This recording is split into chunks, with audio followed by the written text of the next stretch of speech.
An ass whooping, Eazy. That's exactly what it was. This was a straight high school bully beatdown right there is what you saw. And typically the Detroit Lions have been the bullies. Yeah. And we've seen that throughout the last 3 seasons. But yesterday, they got pushed around. They literally looked like a freshman playing varsity football. The crazy part is, too, is like all offseason, not shamefully, because we got the whole rest of the season go. It's just 1 week. I'll be honest, straight up forth with that one. But it doesn't mean like yesterday did not happen. But all offseason, we told ourselves anytime like a national person or anybody for that matter was like, oh, they did lose Ben Johnson. Maybe it can be a little bit of a setback.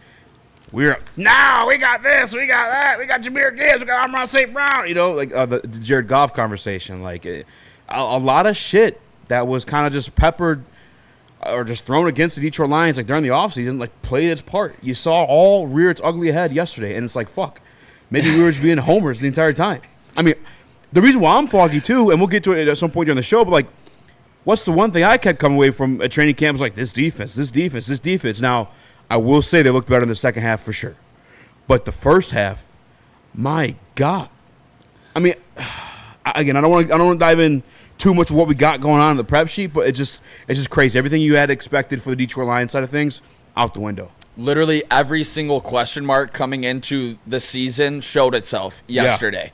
Yeah. I know we're going to do a deep dive into the interior offensive line, defensive line, every other way you want to put it. This team got pushed around. And right there, it's showing on ESPN. Micah Parsons, 3 pressures, 29 snaps, 1 sack. Seems like did he look good? He's more than your average good player. Is Derek Barnes Micah Parsons? Was I lied to? Am I mistaken? Seriously, what the hell? Like, people that weren't reacting like Micah Parsons isn't a top 5 player on defense in the NFL after the Packers made a big move for him was crazy. You saw it yesterday. And that place erupted every single time that Micah Parsons stepped on the field. Lambeau, you could hear them loud and proud. They were fired up that their GM went out and made an aggressive move to make a good team, a great team, and a bigger Super Bowl contender, Eazy. I mean, as of now, that's again, every little thing that we bitched, pissed, and moaned about throughout the offseason, the Packers being ranked over the Detroit Lions, the offensive line, the loss of Frank Ragnow, loss of your coordinator, loss of your defensive coordinator, it all reared its ugly, every little fucking thing. And yeah, Unky Neal, I love you. You're an OG to me, but Micah Parsons, turns out he is more than an average good player. I mean, that was nuts. First play in the game, immediate pressure on Penei Sewell, of all people. Gets Jared Goff, forced to throw early. What happens off of that? Intercepted. I mean, fucking A. And by the way, that's like the worst version of Micah Parsons we'll see all year unless he just doesn't heal up. Straight up. He didn't even play the entire game. He only played 29 snaps. And he was second, and then out of both teams, second in pressures. 3. Yeah, and somehow Luke Vaness had 4, which is even worse to me. Rushing on the inside. All right, see, I told you. We made Luke Van Ness look like Aaron Donald, dude. They really did at certain points. It was terrible. What in the hell were we doing? We're supposed to be able to run the rock, not allow pressure up the middle. Jared Goff looked like the old Jared Goff, where he has struggled at times because of pressure up the middle specifically. But the one thing we always thought we were going to be able to hold our hat on, is Penei Sewell. Yeah, that for sure. And that did not happen. Penei Sewell maybe had his worst game as a Detroit Lion in his young, decorated career. And it was against a division rival, week 1 against Micah Parsons. Just an extremely tough spot for the Detroit Lions. And I know, going to try to relax a little bit, but as Neil said earlier, or would say, time to get your shit off. The Detroit Lions better wake up, and they better wake up quick. Yeah, that's KG. That's KG's line. We're not giving Neil. He hyped every time. Neil's cursing us. I swear he is. Every time he gets up there, he's talking that big bad shit. For all you turds in the chat, just believe everything's hunky dory, and then the exact opposite happens every single time. Damn it, man. Damn it. And you're right. The one thing you hang your hat on is Penei Sewell and the run blocking. They averaged 2.2 yards per carry yesterday. Terrible. I thought Kenny Clark was gone. I thought Micah Parsons was a bad bad and a rush defender. Was I lied to? Was I lied to? Am I mistaken? Am I mistaken that this Detroit Lions team just got flat out bullied by the Green Bay Packers? That's what you saw yesterday. I don't think the Lions are going to look this bad the entire season long, but I saw in the chat there from Grim, we good. You are going to hear that so much today. Yeah. We good. The amount of time that Jordan Love had to sit back there, call his girlfriend, say hi to his mom, whatever he wanted to do, he could literally have 5 seconds, 6 seconds, every single snap, maybe more easy. I saw him sit back there. He looked befuddled for a little bit. I thought maybe a pressure was coming. No, he figured out which pocket he put his phone in, picked it up. Yeah. He's like, Grandma, I haven't called you in a minute. I apologize. He doesn't have that much time. I'm pretty sure he scheduled an appointment to do his quarterly taxes. You know what I was fired up to see is our, top edge rusher dropping back in coverage on a big third down. Love to see that. What are we doing here? We were getting way too cute throughout the entire game. Kelvin Shepard, supposed to be, new, young defensive coordinator, brings everything. Why are we dropping Aiden Hutchinson in a 3rd and 7? Tell me. Davenport was getting dropped back in coverage too. The 6'5", 280-pound human being was dropping back in the coverage. I believe it was on a 3rd down when Hutch was dropping back as well. That's what disappointed to me. And Dan Campbell said today, and they admitted it, they messed up. But he's like, we gotta learn the basics before we could jump into this cutesy BS. First of all, I thought I was gonna have to defend 6'5". I was like, what you got against 6'5"? Then you added the 280. Oh yeah, this doesn't apply to me at all. But I was getting to, my thing was, honestly, that game was so depressing that it was actually kind of hard to lock in for the Bills and Ravens game. It really truly was. That totally killed my vibe. Totally killed my mood. Watching the Lions come out there. You never see it in the Dan Campbell era. And that's the one thing I pointed to throughout the week leading up to the game is that Dan Campbell will always get his guys to come out, set the tone, physically dominate. You did not see that at all. The Packers set the tone. This honestly was the worst game I've seen from the Detroit Lions since the Carolina Panthers game. That to me was also a game where they came out, they came flat, they didn't set the tone, and look what happened. They ended up losing to, at the time, was an inferior opponent, Carolina. Obviously, Green Bay is better than that Carolina team, but this is a very winnable game. Don't let the score fool you. This was a very winnable game, and the Lions just did not come prepared. I don't know, Chris. I really don't after that. That was embarrassing. It truly was. I can't give him any type of credit from that situation. I really can't. The only guy I'm giving credit to is Isaac Tesla. That was a hell of a grab. Yeah. I'm not giving anybody credit. I think he only played 3 snaps too. I'm just not calling. I can't call it winnable if this is what we're bringing to the table. You know what I'm saying? I can't even give him that. That's fair, but you don't think we could have brought better to the table? This guy Dan Campbell, last time we played the Packers, right? We had, talk about a lack of talent, a shell of a defense in what we had, and yet he goes, all right, we're going to bring these guys in. We're going to go for it in every 4th down. We're just going to raise hell, and we're going to win this game. If you can win that game, you can, I know, different coordinators. I know all the stuff that we're going to get to, rookies in bright spots, all of that. But this was not an unwinnable game. Because if it was, then why did we all pick them to win? Why was the line only 2 points and not minus 10.5 for the Packers? This was a winnable game. They just came out, like you said, with that product that isn't a winnable product, but they have in there a winnable product even right now. I know there's problems to address. It's going to take the season to get them right, but this wasn't some unwinnable game. This absolutely wasn't. I saw in the Woodward Sports group chat here, make sure you guys smash that like button, but Marcus, the Invisible Man Davenport, was he playing yesterday? We're good that Brad and Dan Campbell specifically talked about with Marcus Davenport. Is that the guy that we were going to be relying on all season long, Eazy? What were your first impressions on Davenport? I really don't even know what I saw on camp. Let's go break a little bit early. Let's come back. Let's jump into that. So I got some thoughts on that one. Disappointing ones, but yeah, I was duped. I was bamboozled. Yeah, I was lied to for sure. But one guy that will never lie to you, Ben Johnson, baby. Justice. It just means different things to different people. But whether it's a settlement or a verdict, justice is always worth the fight. If you've got a case, contact the fighters at Ben Johnson Law today and get the justice you deserve. Tough, tenacious trial lawyers. Ben Johnson Law. No one gives away more cash and prizes than Woodward Sports. You don't believe us? Here's our latest $10,000 winner. You guys posted, hey, if you guess all this stuff right, we'll give it's $10,000. I'm like, okay, well, why the hell not? And the winning doesn't stop there. How about our Outkick Your Coverage winner? How do you think you won? This guy's got a hot girl.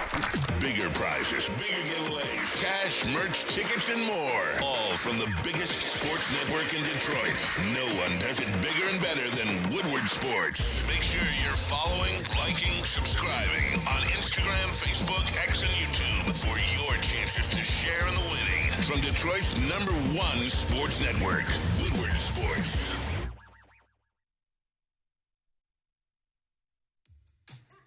How do people feel about getting a Planet Fitness membership for $15 a month?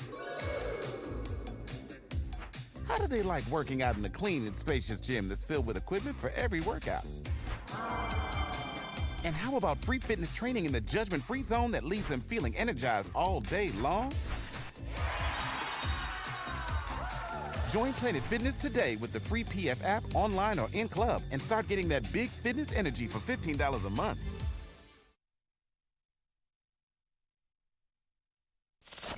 We don't like to brag that we are the toughest sports network in Detroit, but we do have a guy named Darren McCarty on our side. Woodward Sports.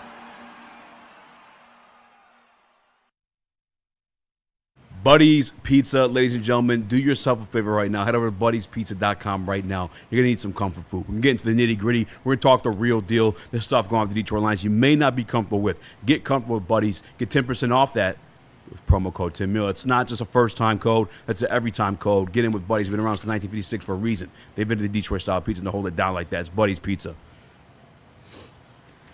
What up, though? Welcome back to What Heavyweights Live, WoodSports.com. Easy by Nicholas Koloff, Christopher Palatti, Birdie in the building. Smash the like button, be a friend, tell a friend, and share the stream. Nick, I put a chat poll. Yep. They want offense. You want defense. Where do you want to take this thing? I mean, let's go where the people want to lead us. They want to talk defense first. Let's do it, because this Detroit Lions team didn't want to show up. They voted offense. Oh, they voted offense. Let me see. What was that, Chris? Let me see. Looks like we are at a 46% offense. Yep, 46% offense. All right, well, we get to talk about one of the worst performances from this Detroit Lions offense. Yeah. Eazy, I want your first takeaway of your biggest concern leading into week 2. So Nick asked me during the break, like, what was your biggest concern? I couldn't do anything but laugh. I mean, what I can't decide. It was all so bad. To be honest with you, it's obviously you have to see the season iron out and see like everything else kind of fall in place. But as of right now, as wild as it feels to say, maybe the play calling, simply because like the offensive line, some of that stuff. I mean, with Tate Ratledge, you have a rookie in that situation. Graham Glasgow, I think he was a little bit better than people gave him credit for. I'm speaking specifically in pass pro, because that's. You need that for Jared Goff to be effective. God knows he's not recreating the pocket elsewhere. I think Tate, that may fix itself in terms of just like a little bit more experience. Maybe get his nose into the playbook a little bit. With Christian Mahogany, he didn't have the best outing out there in pass pro either. I think both those guys ranked. Actually, I have the numbers right here. Yeah, Tate Ratledge in pass pro per PFF, 39.2 was his official grade. Damn. 39.2. Christian Mahogany. A little better. You know how much better? 43.9. Not great. 50, right? But young guys, right? It's like, so maybe like, okay, those guys will get better. Maybe Graham gets better with his communication as well. Dan Campbell said it's his fault in coaching, maybe putting a little bit too much on them expectation-wise, because this is a very complicated like passing scheme. I'm sorry, blocking scheme for sure. That's why it was very, very, very, very important you keep Hank Fraley around. But for me right now, it's the play calling, simply because I think those things can iron themselves out. But what can't iron itself out is, and I put this on Twitter too, maybe I'll send it to Chris to play during the show at some point. When Jared Goff did have time in that pocket, no one was open. Yeah. And the routes were so deep, there was no time for him to even get open until the pressure got to him.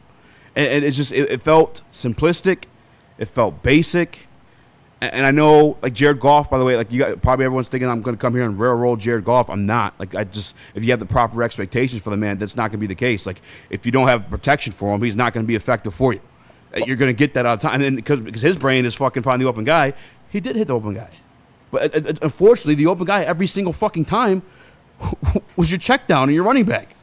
Yeah, and they were getting to him quick. You know, obviously, like, the offensive line's performance was just flat out embarrassing, to be honest. I think the fact that you went into this season with Super Bowl expectations and you go in with the 6th round guard at left, honestly, at this point, a depth piece is your starting center in Graham Glasgow. That's who I think. I don't think he's a quality starting center in the NFL.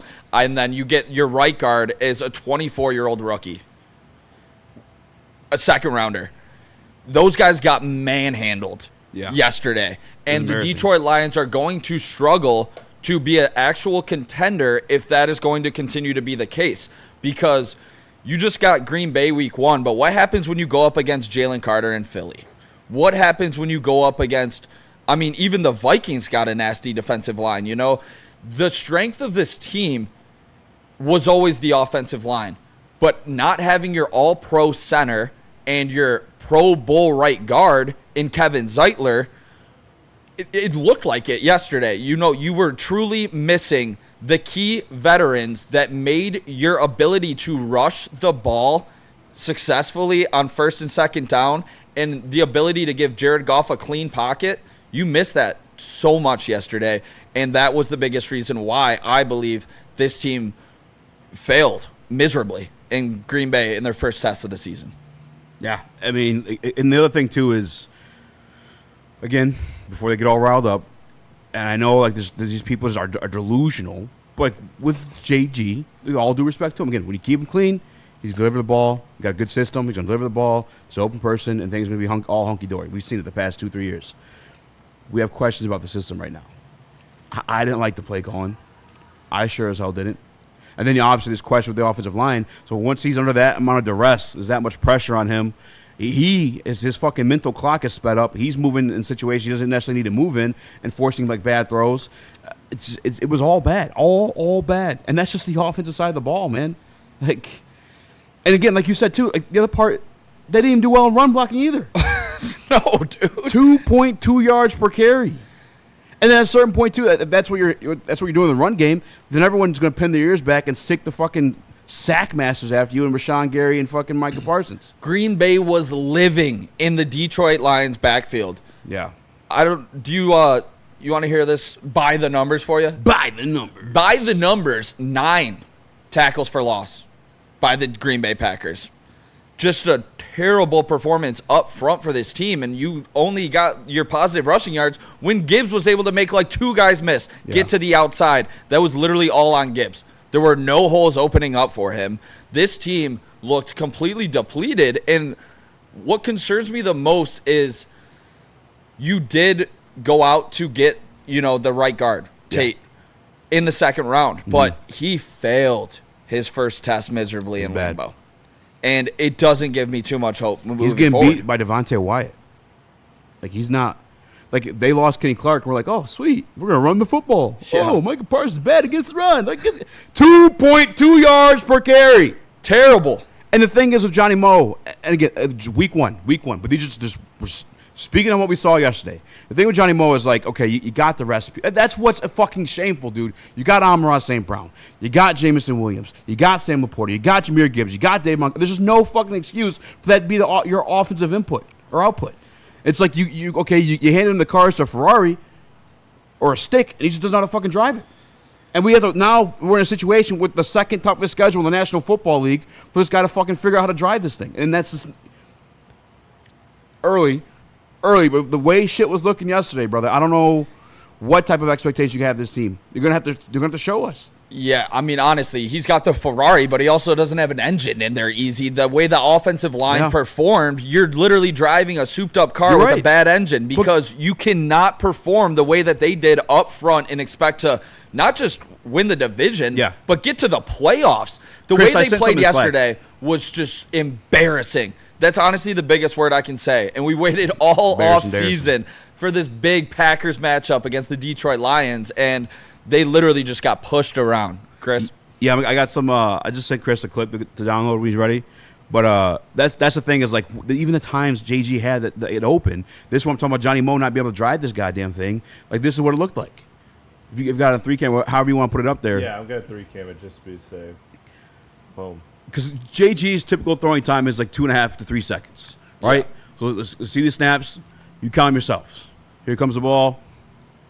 1, 2, 3. But there's just no one open. Everyone's covered. Everything's taking too long downfield to develop. I mean, zone coverage is not JG's best friend either way you look at it. But it's just there's nothing. I'm sorry, I was rewinding it. I should have cut that part out. But there's no one getting open. It's just simple like play design. Like guys at times. We played games without Frank Ragnow. Jared Goff went 18 for 18 without Frank Ragnow. With Graham Glasgow under center. Like, it's just I feel like it's more of a Johnny Moe thing. This guy's been around the league long enough to where it's like, maybe you're not a play caller. You know what I'm saying? Like the best, I hate to say it, but offensively, like, who are typically the best play callers? It's these young, innovative, smart offensive minds. And we let one go to New York. And we saw the New York Jets put up, 32 points with Justin Fields under center? Yeah. Was that Dan Campbell being nice to AG? Like, you're my boy, I guess I got to let you take this one? Did he fuck up there? I mean, again, it's a serious question. It is a serious question, though. Like, it sounds like an overreaction, but it's not, because the ability with all of these guys' talent that we have on offense, and to look like that, I think you're 100% right to question it, Eazy, and he has been around, but I just didn't agree with any of the play calls, to be quite frank. But honestly, when you're not able to run the ball on first down, run the ball on second down, every play call is going to look bad because you're getting pushed around left and right. Pittsburgh Steelers, by the way, had a phenomenal defense last year. Obviously, new year. But actually, matter of fact, no, they had a Jalen Ramsey that defense too. 32 points put up by Justin fucking Fields. It's just that's. I'm asking these questions, and again, it's week 1, but these are legit questions from week 1. I'm not telling you it's going to be the situation all year long, but from what we saw yesterday, like, you have to ask what's going on. You're picking and prodding. Yep. And why did you let Tanner go? Did you trust Johnny Moe? He was literally trained under Ben Johnson. Yeah, I mean, you have every right to question it. I'm questioning it currently, but I also think for Johnny Morton to be a successful offensive coordinator in this system, he is going to have to run the ball successfully on those early downs. Mm-hmm. Or Jared Goff in 3rd and long is going to get picked apart all day long, where he cannot do his play action pass, set up shop, hit J-Mo in stride. Like, he's not going to be able to do that if we fail to run the rock. Jahmyr Gibbs and David Montgomery are two very good running backs. Yeah. But the offensive line, specifically in the interior, was just a head-scratcher. They did not show up to play in Lambeau. And I think for Johnny to be successful down the road, that's what they need to focus on first, is running the ball on 1st and 2nd down way more successfully than they were able to do yesterday. That is the bread and butter of this offense. I mean, you got to look at the entirety of Jared Goff and, like, when he's been successful versus when he's not been successful. When things worked for him in L.A., he had Todd Gurley playing at an elite level. When things worked for him here in Detroit, we had that massive run game. Largely in part due to that offensive line. So you're right. You got to get those guys going too. But I'm looking at Taylor Decker with a 36.6 run blocking grade in PFF. Graham Glasgow, 34.4. Penei Sewell, who's, like, known for being, like, one of the best run blockers in the league, 68.4. Like, you would say, okay, that's best from today, but that's Penei Sewell. Yeah, he's in the 90s. Yeah, it's never that bad for him. McHogany, 58.1. He probably had the best grade, and then Ratledge had the second best grade, 64.1.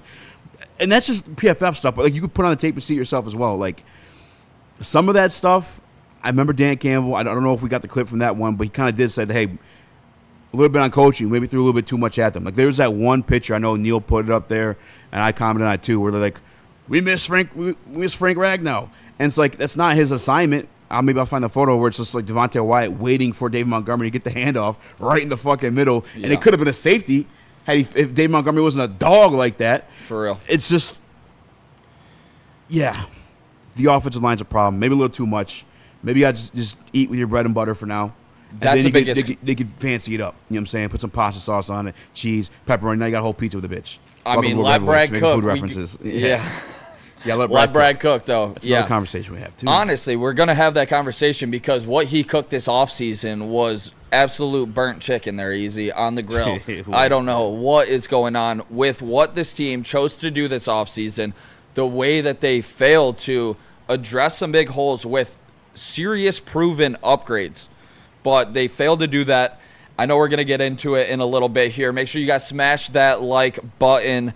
Big day, obviously. Not one that we were looking forward to, but I still think this team can turn it around. But today is like, we gotta get it out. We gotta get it out. Yeah, and I'm gonna get it out, guys. I'm just, it is what it is. Like, not many good things to take away. But Chris, I know you want to say something before we went to break. Yeah, I mean, look, there's a reason why you should be way more concerned than you were last year, because we're gonna get into it. We got quotes from Dan Campbell talking about the offense and how it's gonna take time to come together and things like that. And it is only week 1, but you go to that Tampa Bay game. Remember the issue with that game?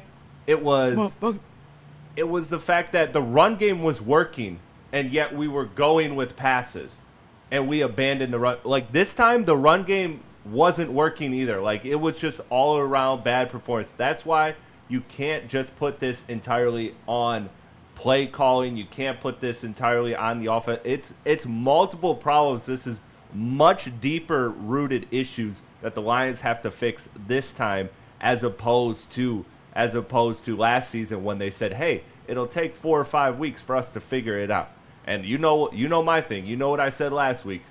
They can't take till after week 4 to figure it out, because then you got Cincy, you got the Chiefs, you got real deal teams that you're ready to face. Like you have to get this kinked out, or you have to get this ironed out week for max, and they just got a lot deeper rooted issues to go with than last time. So this is not the time to be like, it's just week 1. That's true, it is just week 1, but you should not feel as good as you felt after that week 2 Tampa Bay loss last year. No. You should feel worse. I absolutely feel worse.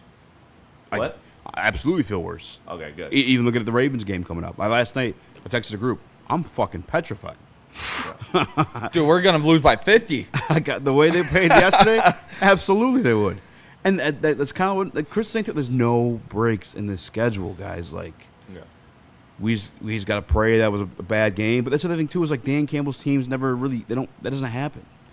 That's what's like most concerning. Is like we don't get punched in the mouth like that. It happened one time, like 2-3 years ago, against the Panthers.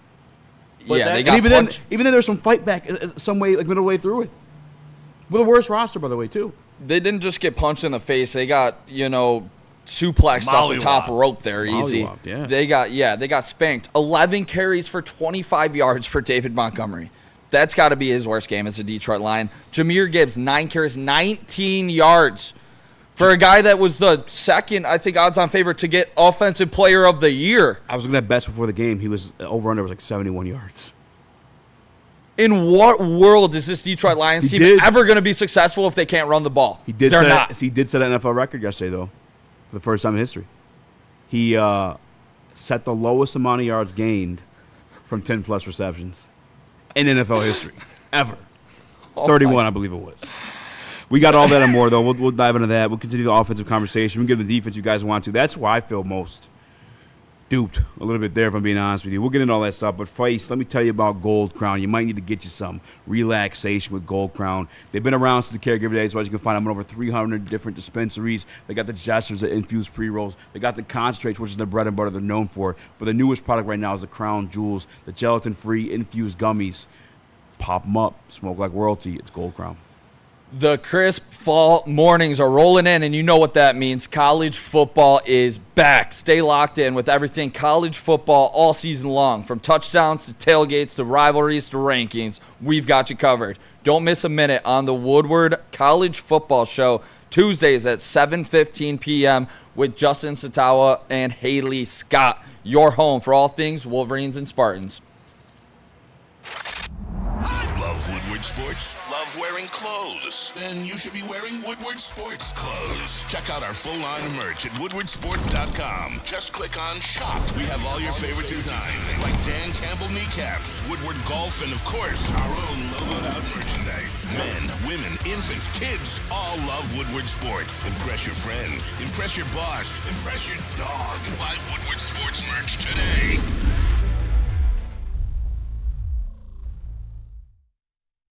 Into any Lady Jane's Haircuts for Men today. Open 7 days a week. Sit back, relax, and enjoy precision haircut, scalp massage, hot leather neck shave, and hot towel treatment from one of our talented stylists. Step up your game this season and take advantage of our $20 haircut special.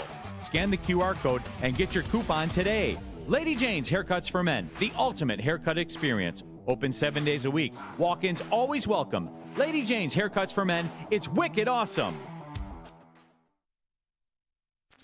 Detroit has the best sports fans in the world. That's why they deserve the best sports coverage in the world. We are the Woodward Sports Network. Last Stanford and Buick GMC has great offers for everyone. Get a 2025 Envision Preferred AWD for only $259 per month, or try out the 2025 Sierra Double Cab Elevation for only $169 per month. Don't forget about the 2025 Hummer EV SUV for only $699 per month. Go to Les Stanford today and check out their massive inventory. Les Stanford, Buick and GMC, or lesstanford.com. What up, though? Welcome back to Order the Weights live on WoodSports.com. I'm joined by Christopher Koloff. I'm sorry, I did that last week too for some reason. Nicholas Koloff, Christopher Platti, Birdie in the building. Smash the like button, be a friend, tell a friend, and share the stream. Nick, are we not? Because everyone preseason, a lot of people at least, had the Packers ranked out of the Lions. Yeah. Before that, then they went ahead and added Micah Parsons. Are we not giving enough credit to them and what they did defensively? You think?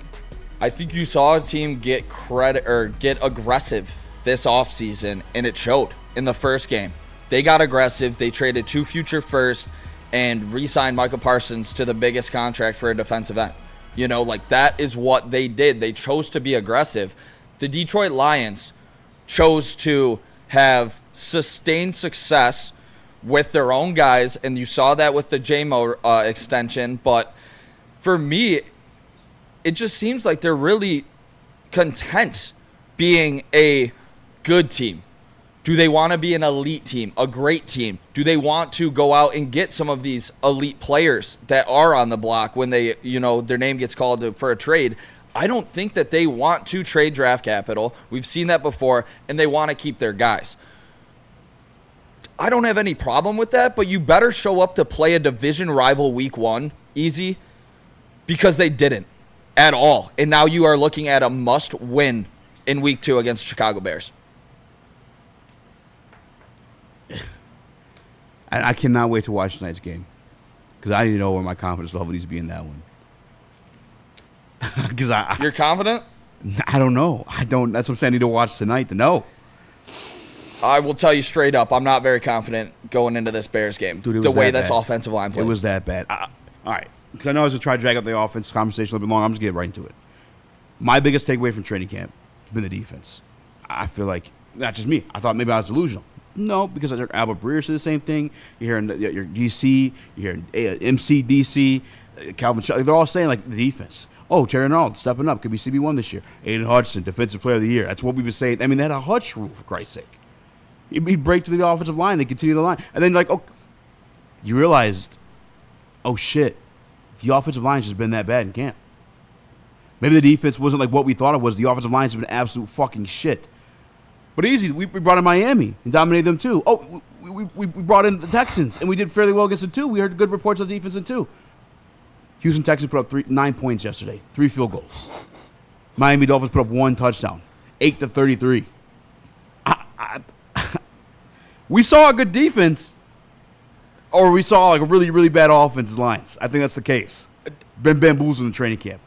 That's why I was so fucking taken away. I went and saw this shit from my own fucking eyes. And beyond my own opinion, other people are coming through and saying it too. Calvin Shepard, Dan Campbell, Albert Breer. You got fucking Chris Long. Like, everyone who came and visited camp. Like, Aiden Hutchinson, Defensive Player of the Year. He's come back. He looks even better. Turns out we have a fucking shit offensive line. Yeah, I mean, I think that's got to be the biggest takeaway. I'm with you. I mean, the Dolphins might be the worst team in football. No wonder the Lions were able to stomp them when they came in for the, practices, the joint practices. Yeah, exactly. This Detroit Lions team, to me, the frustrating part about the defense specifically was the pass rush. For me, that's what it all came down to. This team was able to stop the run pretty well, early in the downs for the Green Bay Packers. So we put him in 3rd and longs, but was Aiden Hutchinson playing? Was Marcus Davenport out there? For some reason, we were dropping them in coverage, which I strongly disagree with. I don't know if that's Kelvin Shepard's wrinkle specifically that he wanted to throw in onto this defense, but that wrinkle did not look good in the first showing for them. But I got to say, even when we brought pressure, it wasn't getting home. Their 5 linemen were just had all day for Jordan Love. Even when we blitzed. That was the most frustrating part about it. Even when, I'm like, please bring pressure because we can't get to him. When we blitz, he had all day to throw still. By the way, Jordan Love look good? He's dropping some dimes. Your guy? God damn, dude. We need to keep him injured. I think we had 8 pressures. That left thumb didn't look like it was bothering him. I'll say that. Yeah. Fuck, man. Actually, I have two positive takeaways. You guys want something to smile about, something to feel good about? I did like the run defense. I'll say that. And Brian Branch is a fucking monster. You see that one where he fell down, he still just reached out, still one-handed tackled a fucking 270-pound tight end. Brian is a dog. He had that pick 6, but unfortunately he was holding in that one. 2 penalties. Yeah, is that a new one? Maz is making it sound like the one that Hutch got for the blocking quarterbacks? I'm not sure what was up with that one. Because that sure as hell wasn't the situation last year in the playoffs games when Jared Goff got fucking rocked by the Commanders. Yeah. Wasn't a flag on that one. Yeah. And that was even worse. That was a little helmet to helmet. No, I have no idea about that one. But I guess my question to you is, how'd you feel about the interior of the defensive line and a guy like Tyleik Williams? Where are you at with the rookie, the first rounder? Obviously, we didn't go edge. We went interior defensive line to help, obviously tread water until Lee McNeil got back. Where were you at with the rookie Tyleik Williams? So today, before I had that big meeting, I was watching most of the offense because that was probably the most alarming to me. Because whoa, fuck, man, it hurts. It fucking pisses me off. It's just so confusing. But anyway, that's why I watched majority of today. I did see a couple clips posted, I think, on Twitter during lunch of the defensive line. Obviously, there's no pressure. 0 pressure. But run defense, I thought they were pretty solid. And I think Tyleik looked pretty solid there. Roy Lopez had a few moments. Davenport, I think he's a defensive end built for stopping the run. The philosophy of this defense has always been you got to earn the right to rush the passer. And that goes with stopping the run. That's what that means. You got to stop the run, earn the right. If they can't run, that's all they can do is pass. And then you have a situation like we did where we couldn't run and all we could do is pass. Now you're fucking put a quarterback in absolute hell. Quarterback that can't fucking resituate pockets. Anyway. Get it off, bro. Yeah, I mean, I thought the run defense was all right. And then they had that few successful moments, but I think more not great ones. I think, what did he end with, 60 yards, Josh Jacobs? Yeah, I know check it was it out a right ton. now for you. 19 carries, 66 yards. So 3.5 yards per carry and that 1 touchdown. That's a great day for your defense. If you're holding a running back to rushing, 19 carries, 66 yards. It's just everything else is really fucking concerning. I mean, the no pressure, that's got to change, brother. I think they scored in 2 plays. Yeah. 2 plays. To me, the 2 biggest things, and I mean, partially the reason why this Detroit Lions team has been so successful is their first 2 draft picks. Their back-to-back years. It was Penei Sewell and Aiden Hutchinson. 2 of your best players played like dog shit yesterday, Eazy. Yeah. Jordan Love had all day to throw. You need Hutchinson to break through, but when he is getting double team, triple team, which he will continuously get done to him all season long, you need other guys to step up.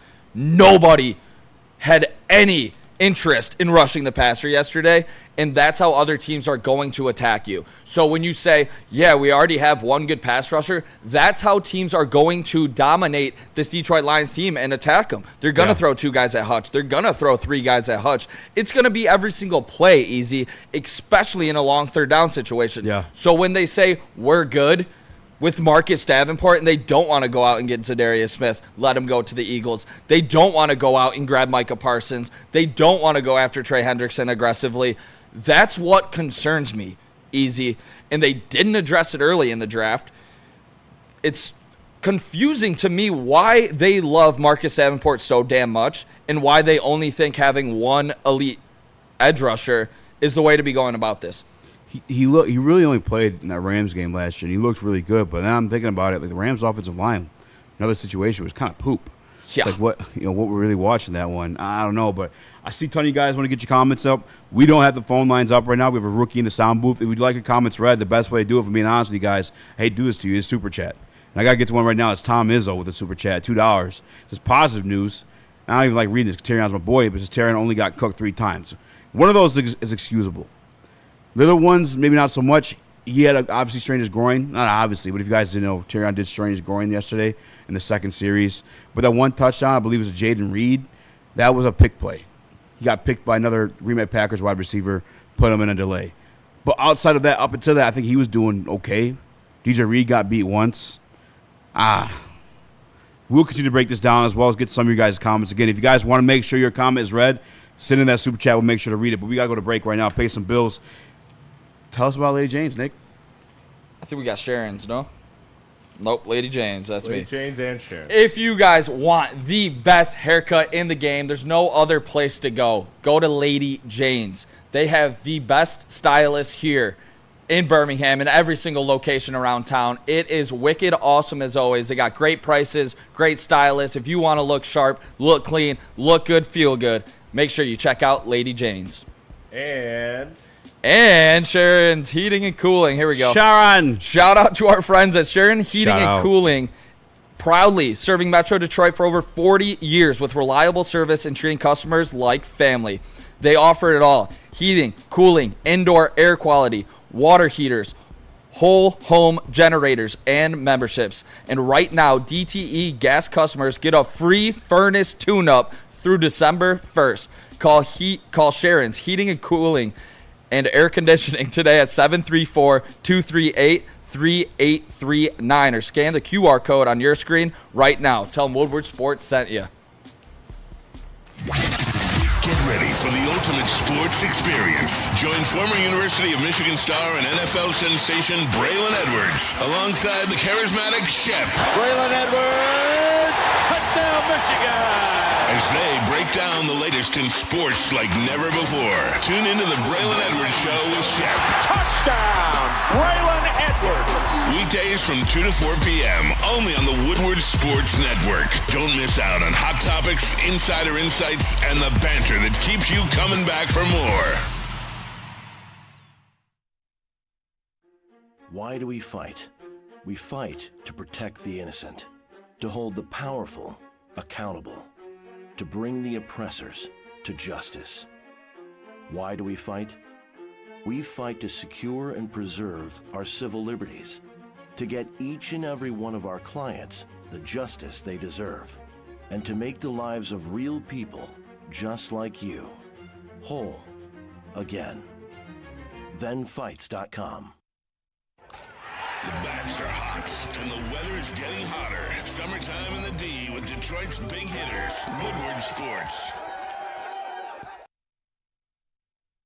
Woodward Sports and Jack's Car Wash have partnered to hook you up with a free car wash. Just text WSN to 888-522-1729 and enjoy top-tier service with free vacuums, compressed air, and matte cleaning rooms at select locations.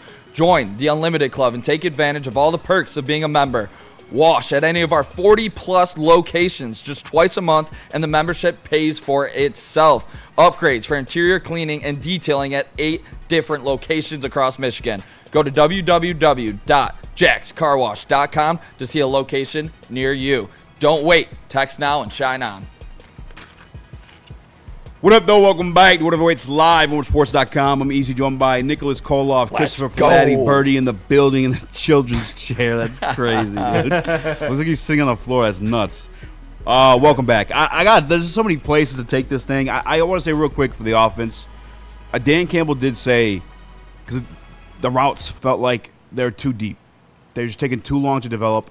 And that's why you're putting your offensive line in bad position, bad situations, your inexperienced offensive line, your young offensive line, in shitty situations. And obviously the Green Bay Packers capitalized on that. And JG did his job in checking that ball down, and they did visit the red zone 4 different times. The problem is field goal, interception, field goal, and then a bullshit touchdown. I mean, again, shout out to fucking Tesla. Phenomenal touchdown. Phenomenal touchdown. Garbage time. that game was wrapped up. I mean, good for him, though, still. Good to see him with the first team. I think he played 3 snaps specifically with the team in the red zone. The other thing I wanted to get to, too. Real quick before. To that point, though, about like the offensive red zone struggling. Yeah. The pre-snap motion was non-existent. Everything that Ben Johnson brought to this team and why they were so successful at confusing defenses wasn't there. The crossing routes, nope. Like, what were we doing? Like, did we just completely reshape everything? It was like arrogance almost. It truly was. Like, you do that for rookies to identify, like, what type of coverage you're in. Are we zone? Are they man coverage? Are they match? Like, what's going on? Yeah, none of it. And actually, I got the red zone numbers for Jared Goff right now. 4 for 10 for 32 yards, 1 touchdown, 1 interception. Mind you, again, the touchdown was fucking, like, literally by my man's fucking squat day routine. Yeah. You know what I'm saying? Like, yeah. Is 40% good? Is that good enough? No. It's not going to cut it. This team is contending for a Super Bowl, or at least should have been. There was no urgency this offseason. I swear to God, if I hear let Brad cook one more time, I'm going to flip out. I mean, he's not cooking. He's not cooking at all. He's on a get-rip diet with bland chicken and rice. And he's taking a victory laps against the media like he won the goddamn Super Bowl. That's what confuses me the most. This team hasn't won anything yet. Yes, they have turned around one of the worst organizations in all of sports. Yeah. But that only gets you so much credit in my book. This team was failed to get aggressive this offseason when they failed to beat a rookie quarterback in the playoffs last year. And the year before that, they lost a 17-point lead in the second half in the NFC Championship game. With some questionable play call on 4th down as well. Do you get rings for not going to the Super Bowl? You do not get rings for not. And this, unless you're Darius Smith. I think that team doesn't re-sign you anyway. They say, fuck you, or whatever. Yeah. No, in this organization, the arrogance, honestly, I believe they believe it's their way or the highway. Like, they are so set in stone on their vision in place. Do I love Brad's drafting ability? Yeah. Yes. But he has some big-time head-scratchers in terms of acquiring talent. Yeah. It seems like he truly has, not really done enough in that regard to upgrade the team that you already built very well, Brad. Don't get me wrong. This is a great player. Like, these players on this team are great. But the ability to acquire talent via the trade has been a head-scratcher in my eyes. Yeah, and just real quick, because I promise you guys I'll read these super chats as they come through. There's so many chats in there. Shout out to you guys for joining us. But Dumbo Jumbo with $9 super chat says, play calling was terrible. All caps. Lining up under center, down by 2 scores, was brain dead. Goff did what he could with a non-existent offensive line, but you have to at least lob up a ball for Waymo at least once. I don't disagree. Play calling, offensive line. I mean, you're doomed from the start. I guess it all really starts with the offensive line. And that was the biggest point. When we had Allen Robinson and we asked him about the turnover from, Ben Johnson to Johnny Morton, and he wasn't that concerned about it because he felt confident in Jared Goff. His biggest concern was the offensive line. Turns out he was fucking right. By 1,000,000%. Shout out to Dumbo Jumbo with the super chat, by the way, too. But to your point with the Brad stuff, it's like I get it and I don't, right? Because, like, he did build a tremendous team through the draft. 100%. And so, like, you want to retain that because you've been doing amazing things with that team, things that we haven't seen personally for you and I in our lifetimes, and that playoff win. True. So it's like you got to pay some of those guys. So you kind of got to be patient. You kind of have to, like, you got to play your cards the right way. Obviously, they paid Jameson Williams. That's a piece they're keeping. We can talk about that a little bit later as well. You got Sam Laporta coming up. I think he had the most yards for us, like 79. Yeah. Yep. And the other guys, I mean, Aiden Hutchinson, we even discussed about. Fuck. Did we maybe make the right move by not paying him before? I mean, fuck that. You said Elliot Hutchinson was better than Micah Parsons. How you feeling today? Well, one showed up yesterday. Yeah, I did say that. Also, I was reading into everything coming out of camp. So I was reading the tea leaves. I was 100% behind the fact that Aiden Hutchinson was dominating every day. Yes. But like you mentioned earlier, maybe it's because our offensive line is garbage. Straight up. Full stop. You are not going to win the Super Bowl with the way that this Detroit Lions offensive line played. So no wonder Aiden Hutchinson looked great all off season. Yeah. Because this O-line is trash. Yeah. Shout Sebastian Marquez in the Woodward Sports chat. No Montgomery in the red zone made no sense. Yeah, Monty, what, just 2.3? I think he averaged. We couldn't get nothing going at all whatsoever. How about this? Again, Micah Parsons, shout out Uncle Neal, a regular good player. Micah Parsons can't defend the run. Yesterday, on the 7 rushing plays of Micah Parsons in the game, the Detroit Lions totaled -2 yards. Well, Micah Parsons was on the field as a edge rusher against the run. -2 yards. Micah Parsons off the field, 48 yards and 15. I'm sorry. Yeah, 48 yards and 15 carries. I thought he was bad. I thought I couldn't play the run. The coping of this Detroit Lions fan base. I thought he was a regular good player. And talking about Micah Parsons was astonishing, honestly. And obviously, can we talk about the glazing on the broadcast for a little bit? Tony Romo, get off of my television screen. Honestly, I couldn't even hear it. The glazing was insane. It was honestly just fingernails on a chalkboard type stuff. It was terrible to watch, but I'm glad I wasn't there. I'm glad I couldn't hear it. No, honestly, it was terrible. But yeah, they went out, they got aggressive, and they looked like a Super Bowl contender, Green Bay Packers. That's what you saw yesterday. And the Detroit Lions offense and their inability to block anybody, making Lucas Van Ness look like Aaron Donald, that is big-time concerning moving forward. He led both teams in pressures with 4. I was cooking him on Friday. I've been cooking Goonkoos. Yeah. He would have wasted a first-round pick. Exactly. He rushed inside and embarrassed our fucking guards. Yeah. By the way, defensive man put inside, Zadarius Smith, he does really well against guards. Oh, he's with the Eagles. Oh, yeah. Hey, we're good. That's right. We're good. We're good. No, I know we're obviously it's Overreaction Monday. It's the biggest one of the year. And we will try to find some positives that we can hopefully hang our hat on. But honestly, there aren't many when your team gets bullied all game long. So it's a little tough right now to find some of those positives. But I think another big thing, okay, you just pay one of the most explosive wideouts in all of football, just south of 90 mil. 4 catches, 23 yards. And by the way, actually, I marked Royal shout in the Woodward Sports chat. There were a couple plays where Amon-Ra, you could have done it. I mean, there were defenders within the vicinity, but if that's your guy, the way you say it is, you could have gave him an opportunity, you could have gave him a chance. I do get the aspect of Xavier McKinney being out there because he's an absolute ball hawk. As a matter of fact, Kirby Joseph, 9 interceptions last year. McKinney was keeping up with him.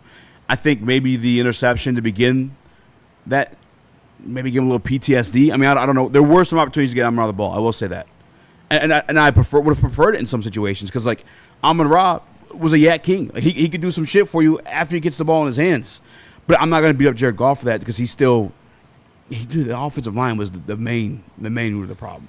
Yeah. I think you could be disappointed in Jared Goff, the fact that you're paid $55 million, $69 next year. Figure it out. And it's we got to fucking prop you up to fucking be capable of doing anything.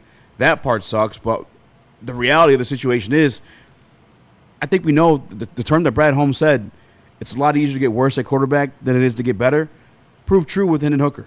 So we kind of have to just live with that situation right now. Jared Goff is our guy. As much as they may disappoint us in situations like yesterday, there's no better option right now. The only better option is a prayer. I mean, really. Yeah, I mean, he needs to play better. There's no doubt about it, but I don't want to blame Goff for everything today because not at all. We know who he is. Yes. We know who he is. Exactly. This fan base should know who he is by now, and he's not going to go out there, put the team on his back, and be a superstar quarterback. Mm-hmm. That's not who he is. He is a good quarterback in the NFL. You can get to the playoffs with him. You can win playoff games with him. And if your offensive line is dominating, I believe you can win a Super Bowl with him. Yeah. But the way this offensive line played, you saw the worst of Jared Goff at times when he was throwing the pick, when he's trying to escape out of the pressure, getting sacked, not able to avoid anybody. You saw everything come to fruition last night because your offensive line was garbo. And I've been trying to and honestly, I'm gonna go back to being savage, Eazy. Because a little bit it's the chat's fault. I'm sick of the whine and complaining when I am speaking on the negatives. Like the one crash out I know I for sure had this offseason. I tried to stay calm during the Darius Smith stuff. It came out a little bit last week. But the one crash out that I had before any of that was when Kevin Zeitler signed with the fucking Tennessee Titans. And I know that he has family there, but you still could have matched that money. Him and his family wanted to be here specifically, and we just didn't. So you're telling me you had expectations that Frank was going to retire. You knew you needed a little bit of experience right there in the interior offensive line, and you let a guy like Kevin Zeitler go who was playing at an all-pro level last year. Like, that's fucking insane. Me and you crashed out same day. The fact that we let Zeitler go to the Tennessee Titans, Easy? Do we have cap space right now?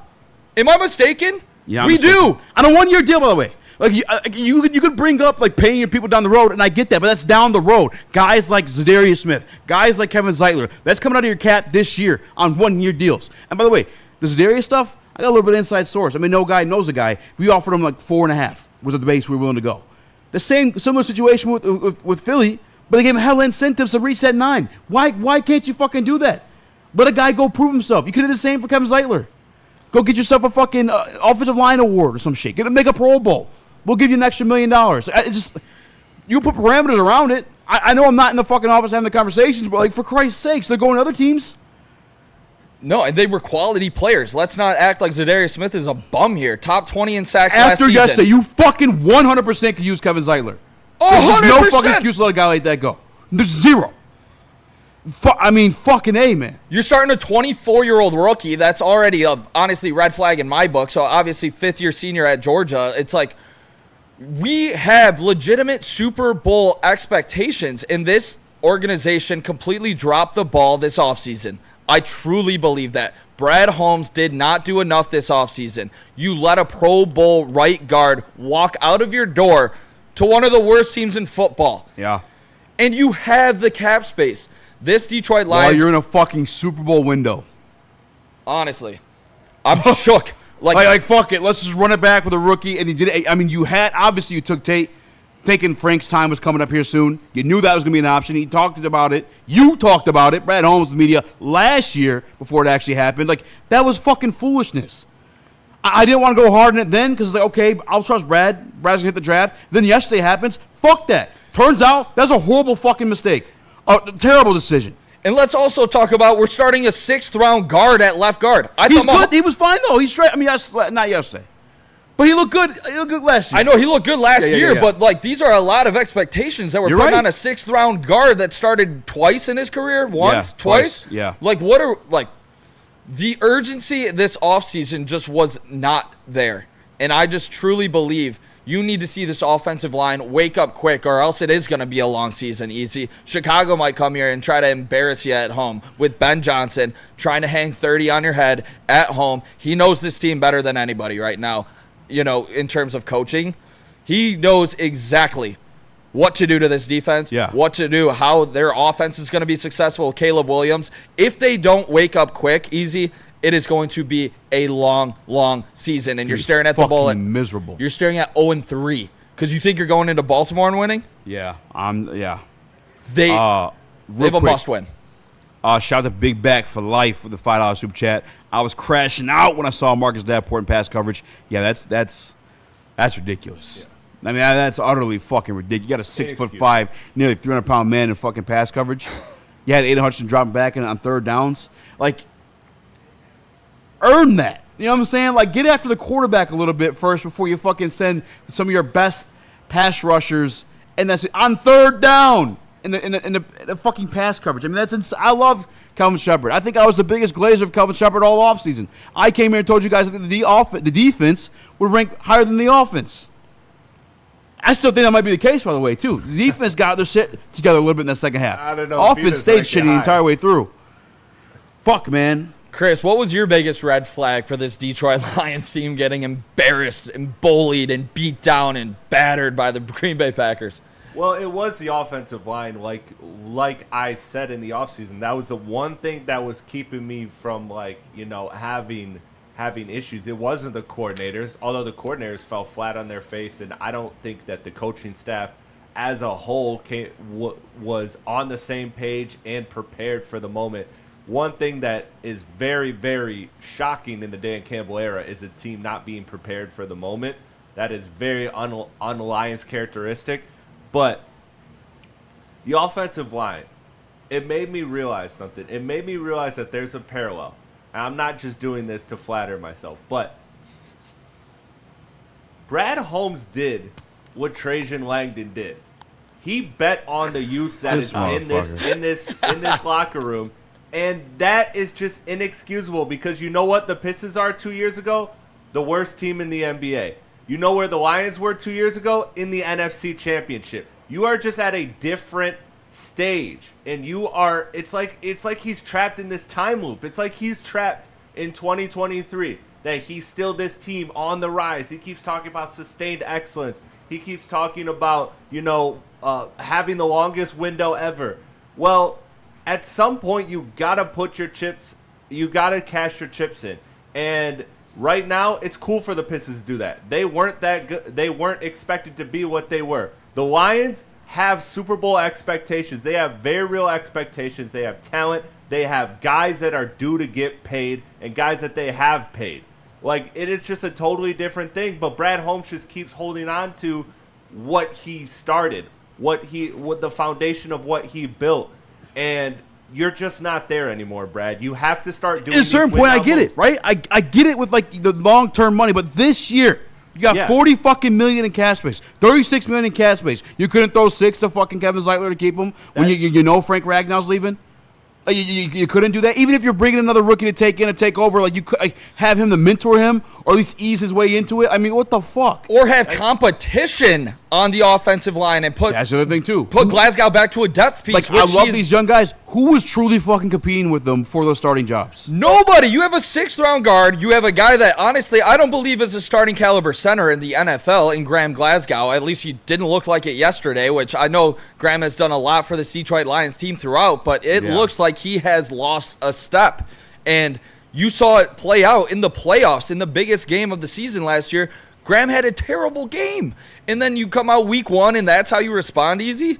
It looks like he had too much on his plate being the center. If you're already going to go down a step, you at least got to be on your points with your calls at the line of scrimmage. And it looked like all of these guys were just confused up there. And then your best tackle, I still believe the best tackle in football, comes out and has his worst game as a Detroit Lion. I thought Penei Sewell looked terrible yesterday, and you have never seen that from him. So to get bodied by Micah Parsons after we didn't get aggressive in our offensive line. Regular good player, by the way. Regular good player, Micah Parsons, that is.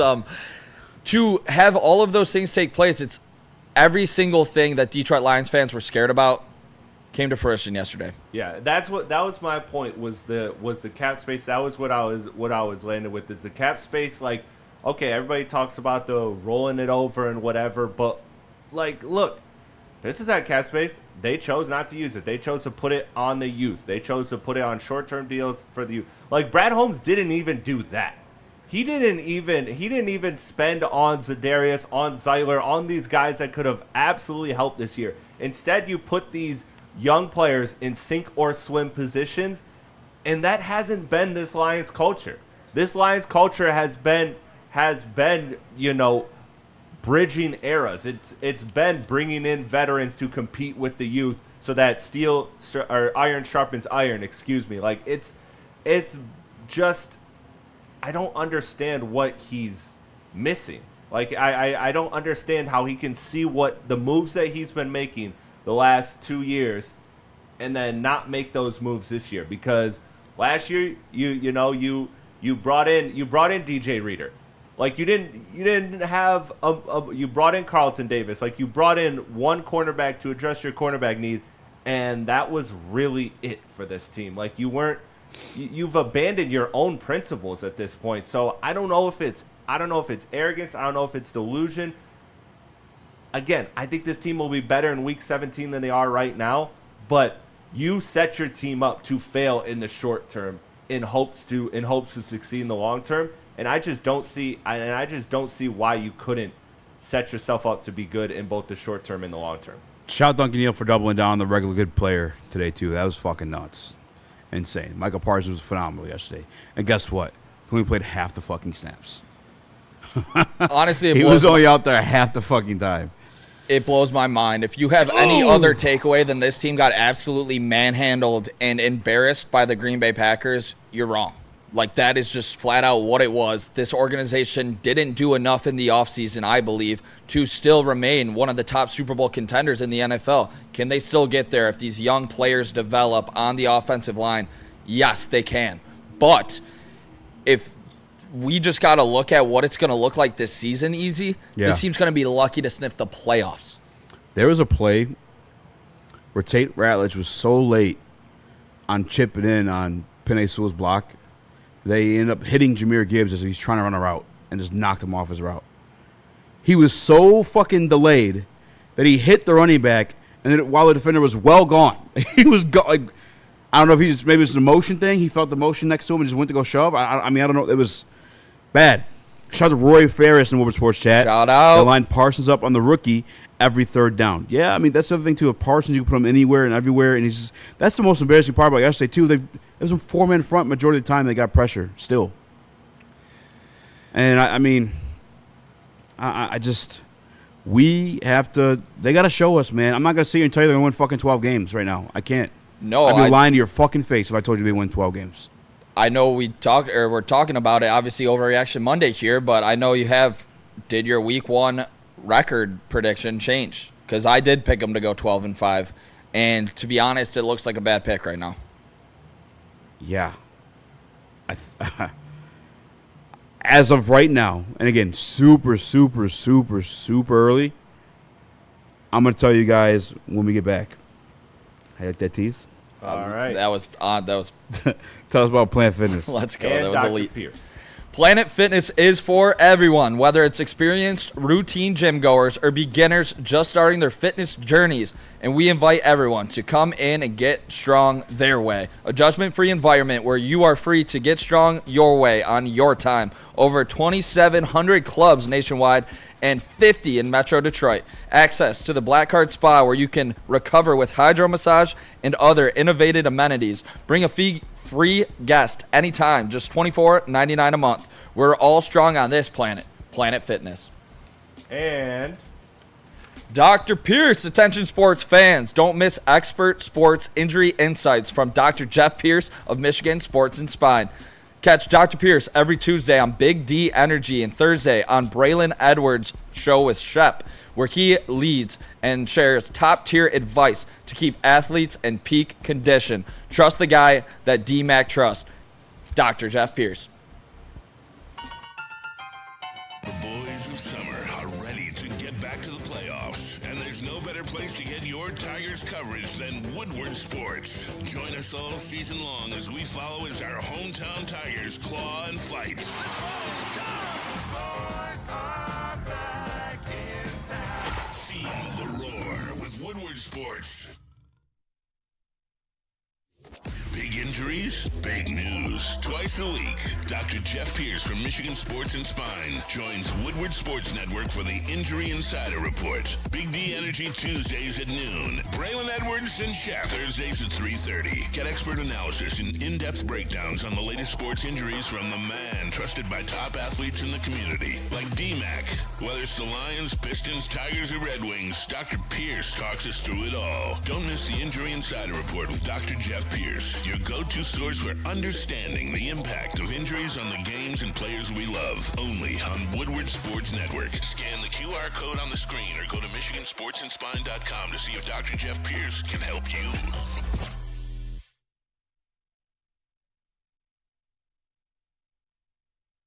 Congratulations to the real Coach of the Year, Motor City Dan Campbell. Just put your head down and go to work. It's about to be fun, man. It's about to be fun. Woodward Sports.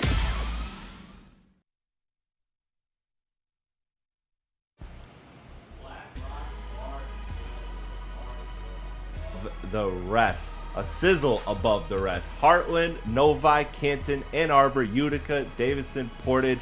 They got these everywhere, and they are a great environment. You've seen the heavies. You've seen what we do there. You've seen the great food. You cook your own steaks, so you can only blame yourself. It's great food, great drinks, great atmosphere, whether it's a date, a group of friends, or you're doing a draft party. It's a good draft party. If you still gotta get your draft in, if you're a little late, go ahead and hit up Black Rock Bar and Grill for a great atmosphere. And then when you're there, make sure you mention Woodward Sports to get 20% off your total food bill with Black Rock Bar and Grill. Ready, set, sizzle.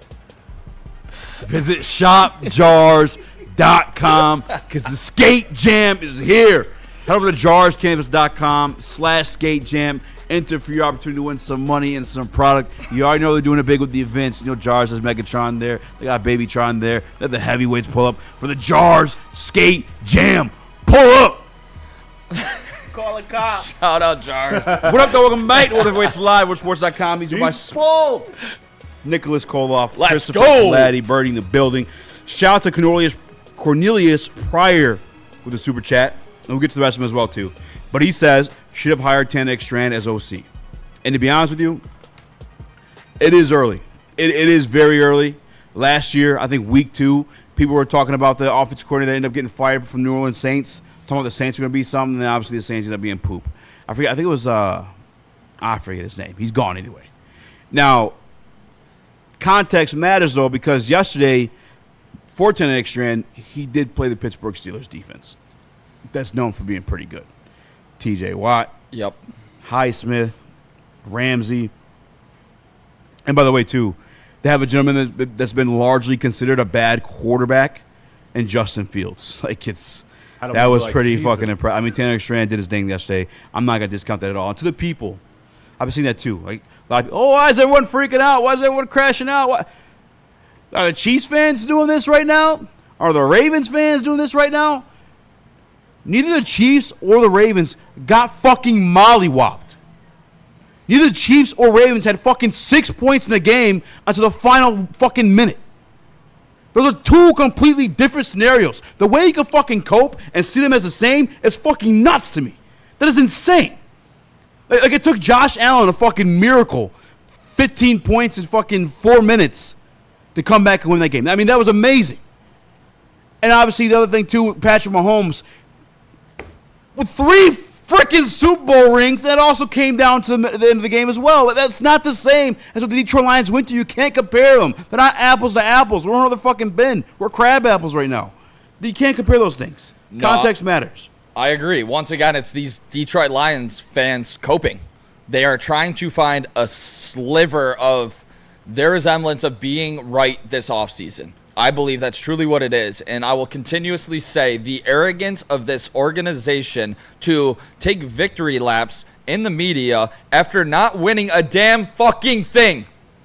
They haven't won shit. It's time to look at yourself in the mirror and see where you can actually make upgrades. Have we won the division twice? Yes. Am I thrilled about that? Yeah, I'm happy. But you know what sounds good to me? A parade down Woodward, Eazy. That's what sounds good to me. And this organization is acting like being good, for a sustained success is the right way to go about it. I want to be great.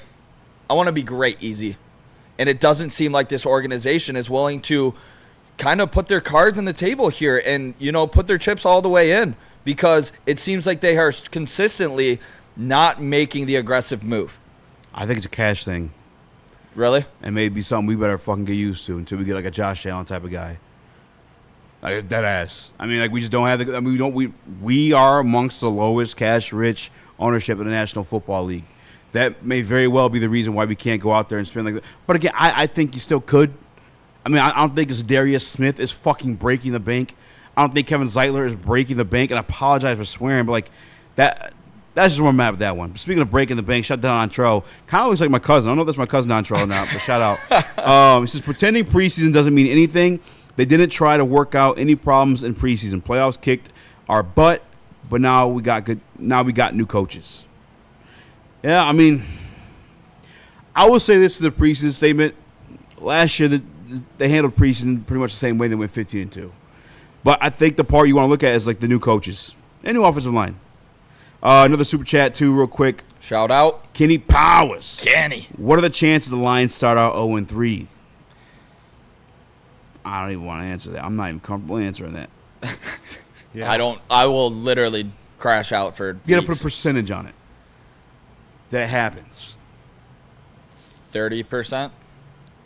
Yeah, 36%.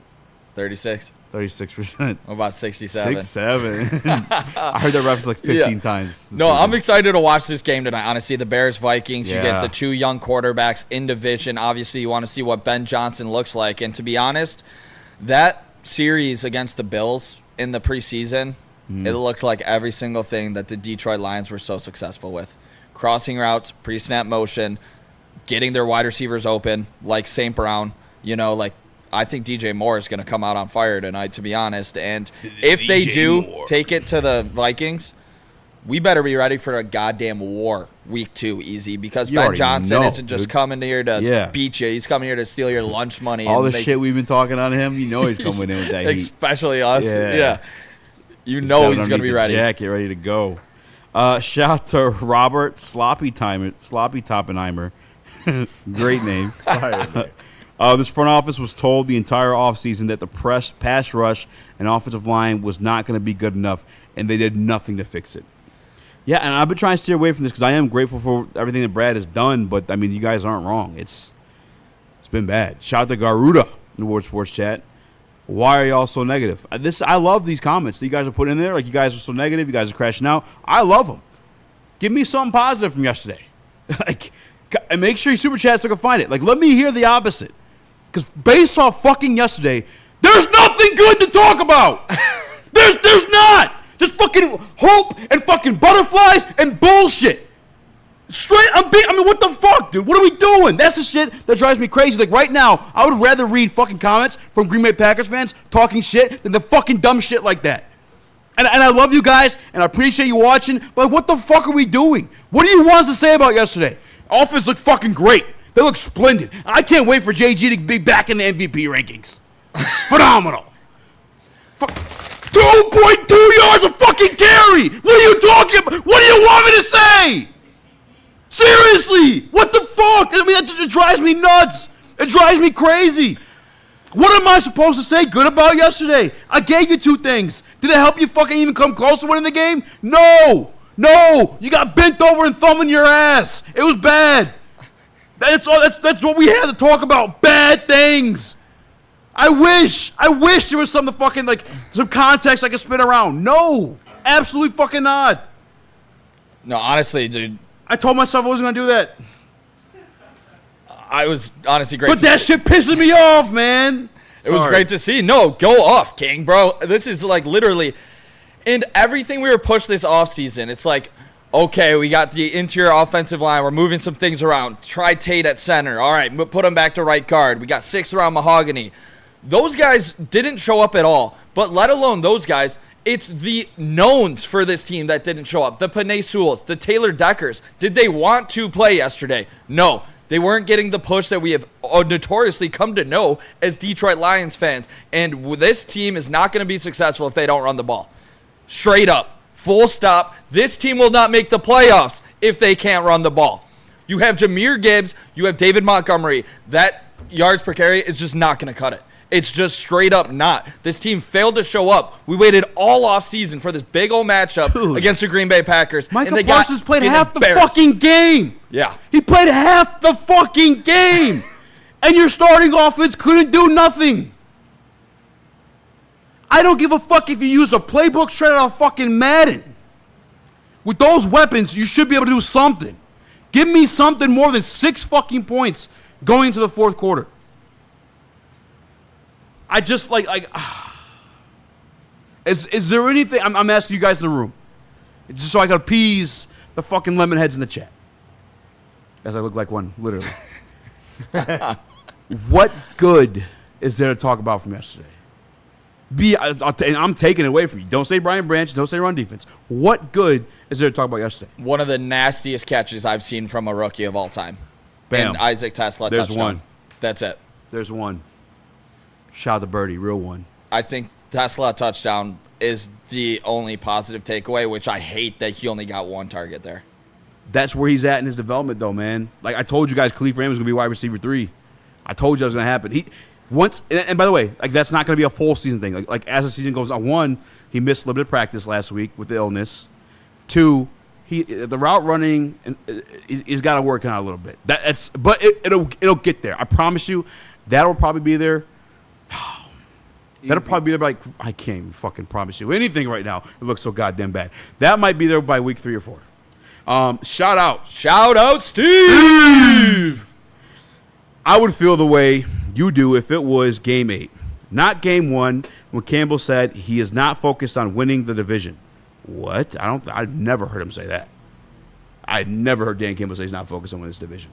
He says he's not focused on winning the conference. He felt bad last year that he focused so much on getting that number 1 seed.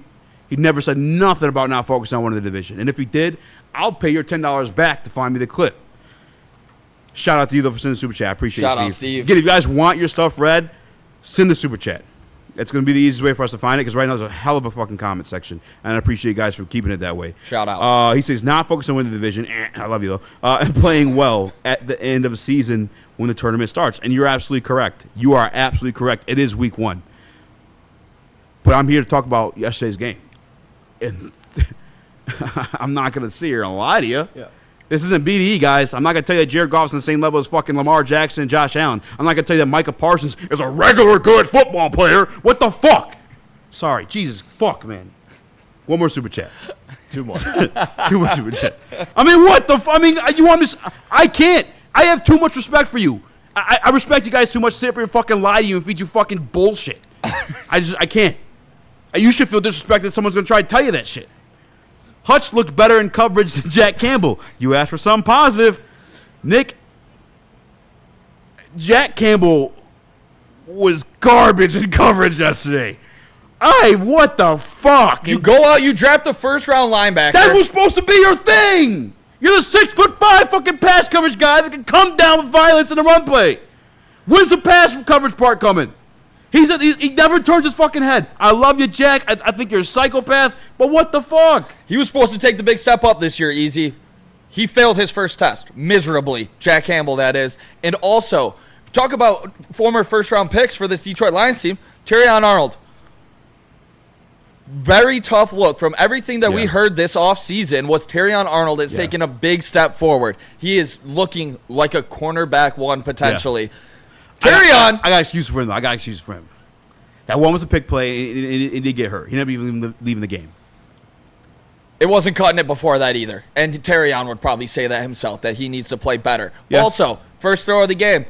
Guess what they do? Oh, you got a new CB1? Let me attack him because he has all day to throw. DJ Reed getting embarrassed first play. Yeah. Like, our 2 corners that we've heard nothing but great things about, and we talked about this elite Detroit Lions secondary and how we were going to take a big step up this year. They looked terrible yesterday, but also they probably would have looked terrible against any quarterback because when you have all day to throw, you're going to make any quarterback look like goddamn Tom Brady, and that's what happened yesterday because you couldn't get to the quarterback. I saw Jordan Love pull out his phone and type in promo code Tim Mill and order his buddy's pizza while he's fucking throwing touchdown passes. Shout out to Jester Crew in the Word Sports chat. You two sound exactly like my pops and I last night. Yeah, man. I mean, you and your pops must be ball knowers, man. This is not many good takeaways. And to be honest with you, like, if I wanted to play like, oh, they could, I wish they could, and all that wood shit, like, it just wouldn't. I'd be doing a disservice to you, to be honest with you. It'd be a boring show, at least for me, from my vantage point. If I'm sitting here listening to someone say, oh, don't worry, like you a whole lots of fucking woulda, shoulda, couldas, and I'm fucking hoping and praying. One more super chat real quick, Chris, from Charles McLean. He says, I'm not disagreeing with you. I'm not disagreeing with nothing you all are saying, but have to correct you on something. Decker had the highest PFF grade overall, and Decker and Glasgow had the 2 highest pass blocking. You're not correcting me. I didn't say anything. I never said that wasn't the case. We read off the PFF grades earlier in the show. Decker had a horrible run blocking grade. It was 36.6, but his overall grade was 55.2. And the highest grade was actually Penei Sewell, 70.8. It was him and Decker, which it probably should have been that way. Who the eye test failed miserably. Yeah, and by the way, too, Decker finished last year with a higher PFF rating than Penei Sewell. You know how many sacks Taylor Decker gave up last year? 8. You know how many Penei Sewell gave up? 1.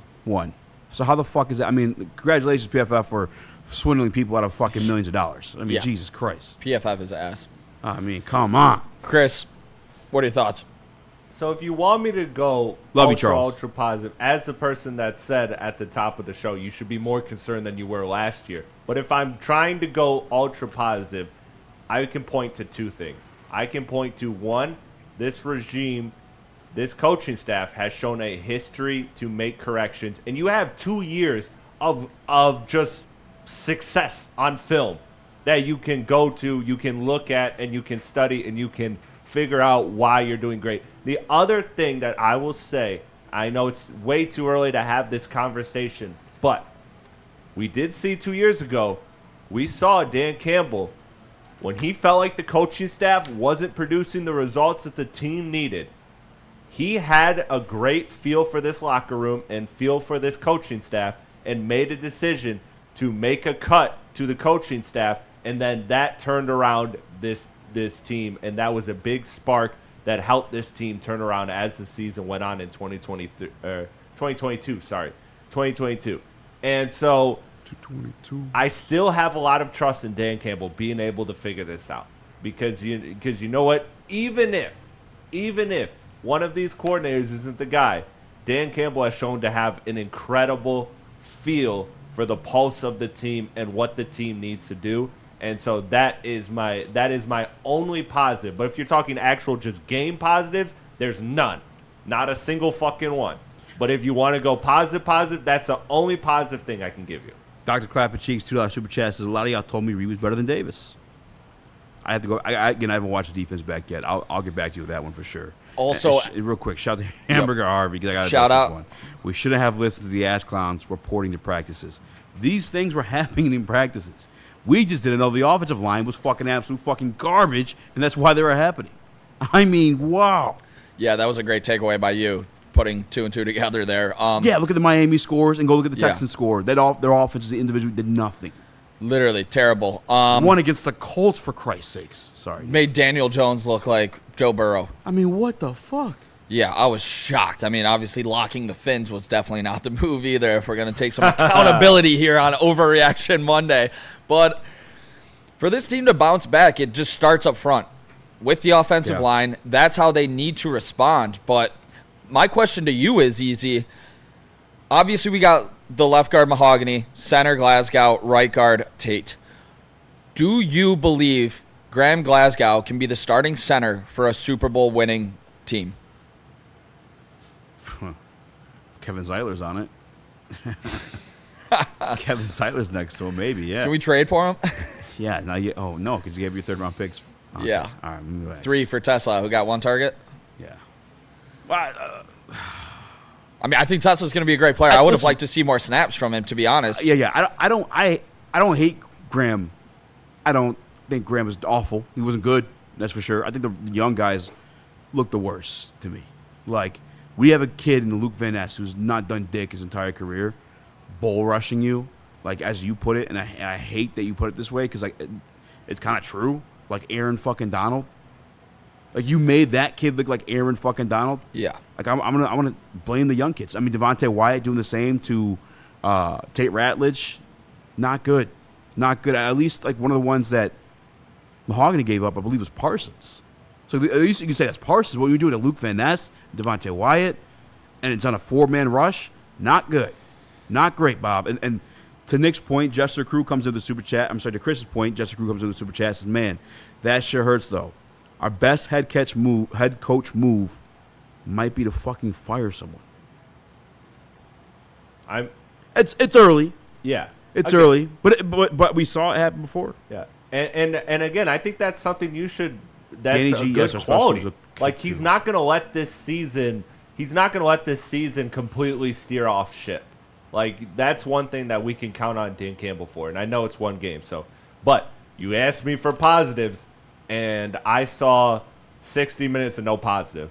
Like, I saw nothing from that game that I could take away as an absolute positive. Because even the run defense that you brought up, Eazy, it looked all right.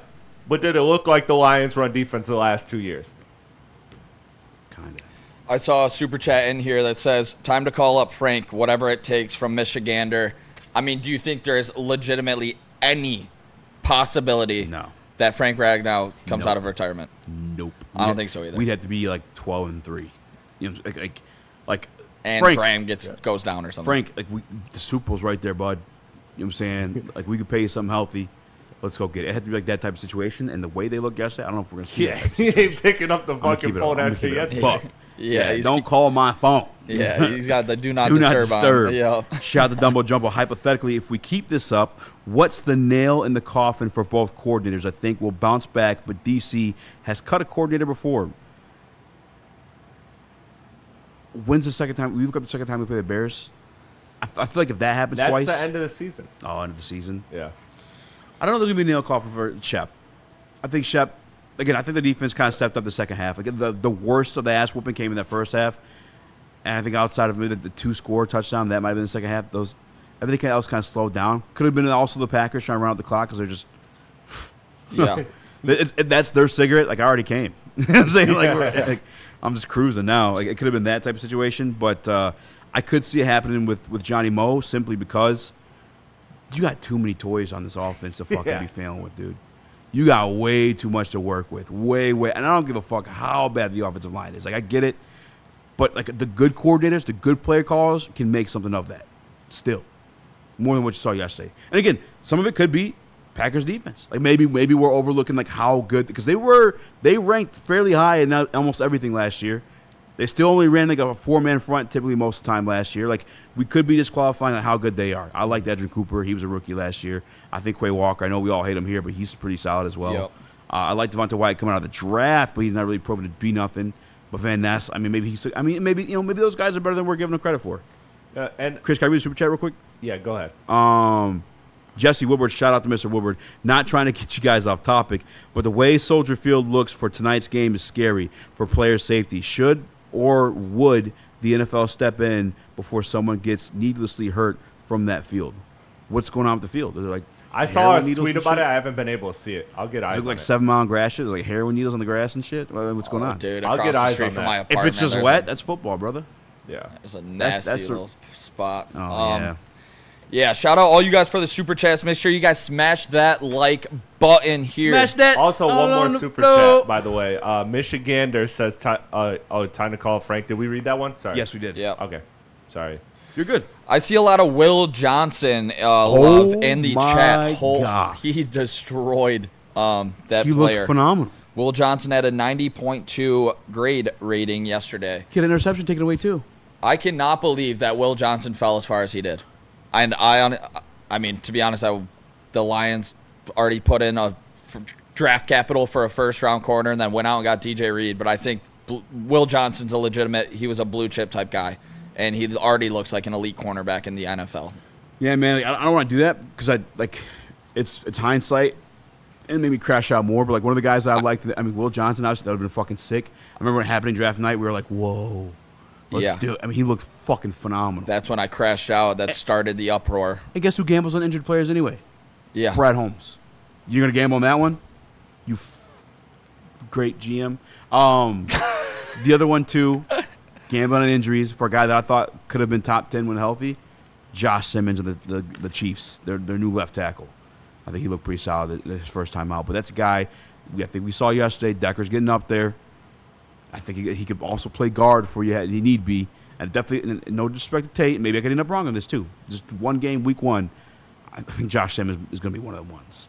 He's going to be one of the ones. It's a name to keep an eye on. Yeah, for sure. No, I mean, this team just flat out didn't play good enough. Everybody knows that. They know it for sure. And I think you can circle back to the failure to truly upgrade at the most important positions in football, the defensive line and the offensive line. They went out. Tyleik Williams looked pretty good in the run, so I don't want to crush him for not getting to the quarterback because nobody got to the quarterback. But to go from an all-pro center, maybe a Hall of Famer in Frank Ragnow and a Pro Bowl right guard to Graham Glasgow and Tate Ratledge it's a massive downgrade. And you saw it week 1 against a division rival in Lambeau. And that's going to be the biggest red flag for me moving forward. I'm going to be staring at the center and the right guard position when the Detroit Lions host Chicago Bears, because if they don't get push, this team crumbles. If they don't get push on that offensive line, Eazy. Yeah. You're absolutely right. Again, it's week 1. Some of these things have worked themselves out, but it's what we have to work with right now. Anything else would be fodder. Yep. I don't even know I didn't know that's a word. So that's what it is right now. It's just literally fake fucking bullshit. That's what I'm pretty. You gotta make up words to feel good about yesterday. But hey, we're good. What do we got coming up here, Chris? We got massage chair and Mad Packs. Got to double up again. Massage chair, house, scan the queue. I could really use some massage chair. I might have to pull up the massage chair house today for sure. Some recovery and relaxation. Scan the QR code to visit massagechairhouse.com. They got the largest massage chair showroom in Michigan. That's why my guy, Dr. Eric Duncan, has the largest massage chair review channel on the interwebs. Go see him in person at the corner of Woodward and Long Lake Road and beautiful Bloomfield Hills. Or, again, book your appointments at massagechairhouse.com. And you guys know the loudest in the game. It's Mad Packs, now available at a retailer near you. It's the best product in the game right now. They got all the pre-rolls, all the highest quality stuff that you want. Make sure you guys have a good time. Check out Mad Packs. Ever wonder what goes on inside the game? Deep ball's got a man and got him. Touchdown, Braylon Edwards. Join Braylon Edwards and Shep. Edwards has it. 10-5, touchdown. On the Braylon Edwards Show with Shep. Lamar looks in zone. Got Edwards for the touchdown. Where they dive deep into the heart of sports. Weekdays from 2 to 4 p.m., they're bringing you expert analysis, exclusive interviews, and a fresh perspective on the sports you love. Don't miss it, only on the Woodward Sports Network.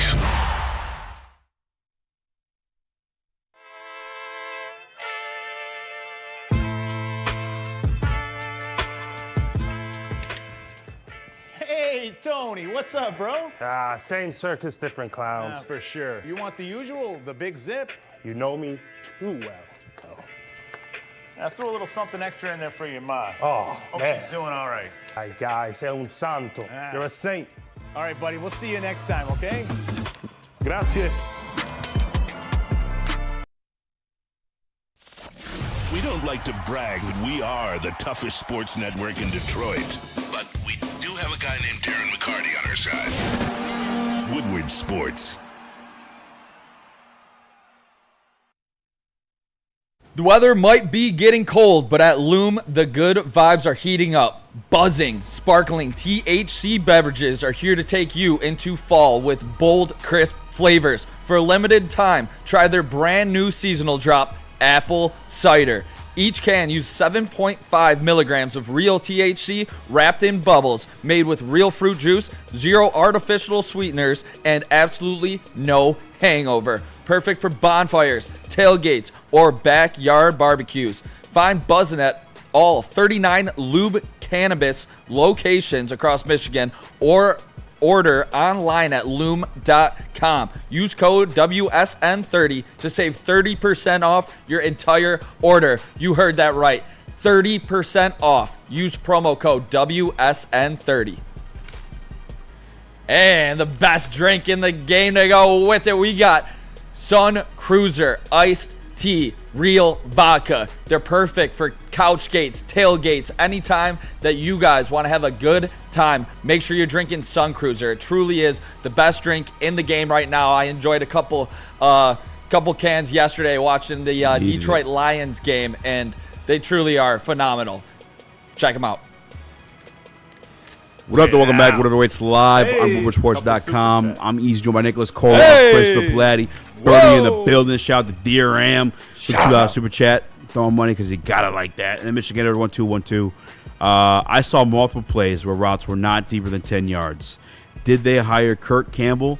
What the hell was Johnny doing? No deep shots to Weapon X JMO. Michigan, I think the routes were too deep. And that's why we're getting killed in the pass pro. Yeah. Personally.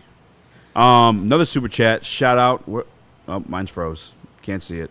When do you guys have to read that Lions one? I can read it. All right. Lions Pride, this team thrives on bouncing back. I'm not saying a win wouldn't have been good for us, but this will push us to destroy Chicago to be our absolute best. Next week has become a must-win, Nick. Dan Campbell will not hold back. # week 2 rise. Nick, you ready to call game 2 must-win? The Detroit Lions officially do have a must-win in week 2, hosting the Chicago Bears and Ben Johnson. There's no other way around it. You're looking at going to Baltimore, week 3, Monday Night Football. Lamar Jackson crushes NFC teams. We all know this. He's a dominant quarterback. Last time we went into Baltimore, we got our ass literally beat down. And that game was not even close. Yeah. Start to finish, they got bullied. The Detroit Lions and their offense needs to wake up ASAP, and specifically on that offensive line, Eazy. Shout out to the guys in the Woodward Sports chat. I'm with you. They got to. But to Lions Pride's point, like, I don't like getting punched in the face week 1 by a divisional foe, for sure. But I do like the fact that, like, it's going to wake them the fuck up. It's going to take their heads out of their ass a little bit. Absolutely right. Dan Campbell's going to be on their ass all week. The guys, I thought they were doing a good job. I officially fucking know they're not doing good jobs, coaches included. Yeah, I know a loss isn't good in a technical standard, in technical reasons, technical term, whatever word you want to use there, but I think sometimes you do need a little humble pie, and I think maybe we needed that, especially for these young guys. Maybe they're joining here thinking like, oh, I'm good. I'm playing next to Penei Sewell. You know, life is good. I got to do nothing. Just got to help this guy out here. Like, you know, maybe you need a little bit of that. No excuse for Glasgow. You can talk about that for Mahogany, and you talk about that for Ratledge. There is no excuse for Graham Glasgow. Yeah. Honestly, and Penei Sewell needs to be a better leader. I think in terms of showing it on the field, Sewell needs to be dominant day in and day out every single game he plays, or this offensive line is going to crumble. Because Penei Sewell he's so good, he is not allowed to have a bad day. And he had a bad one last night against the Green Bay Packers. And this offensive line crumbled with him.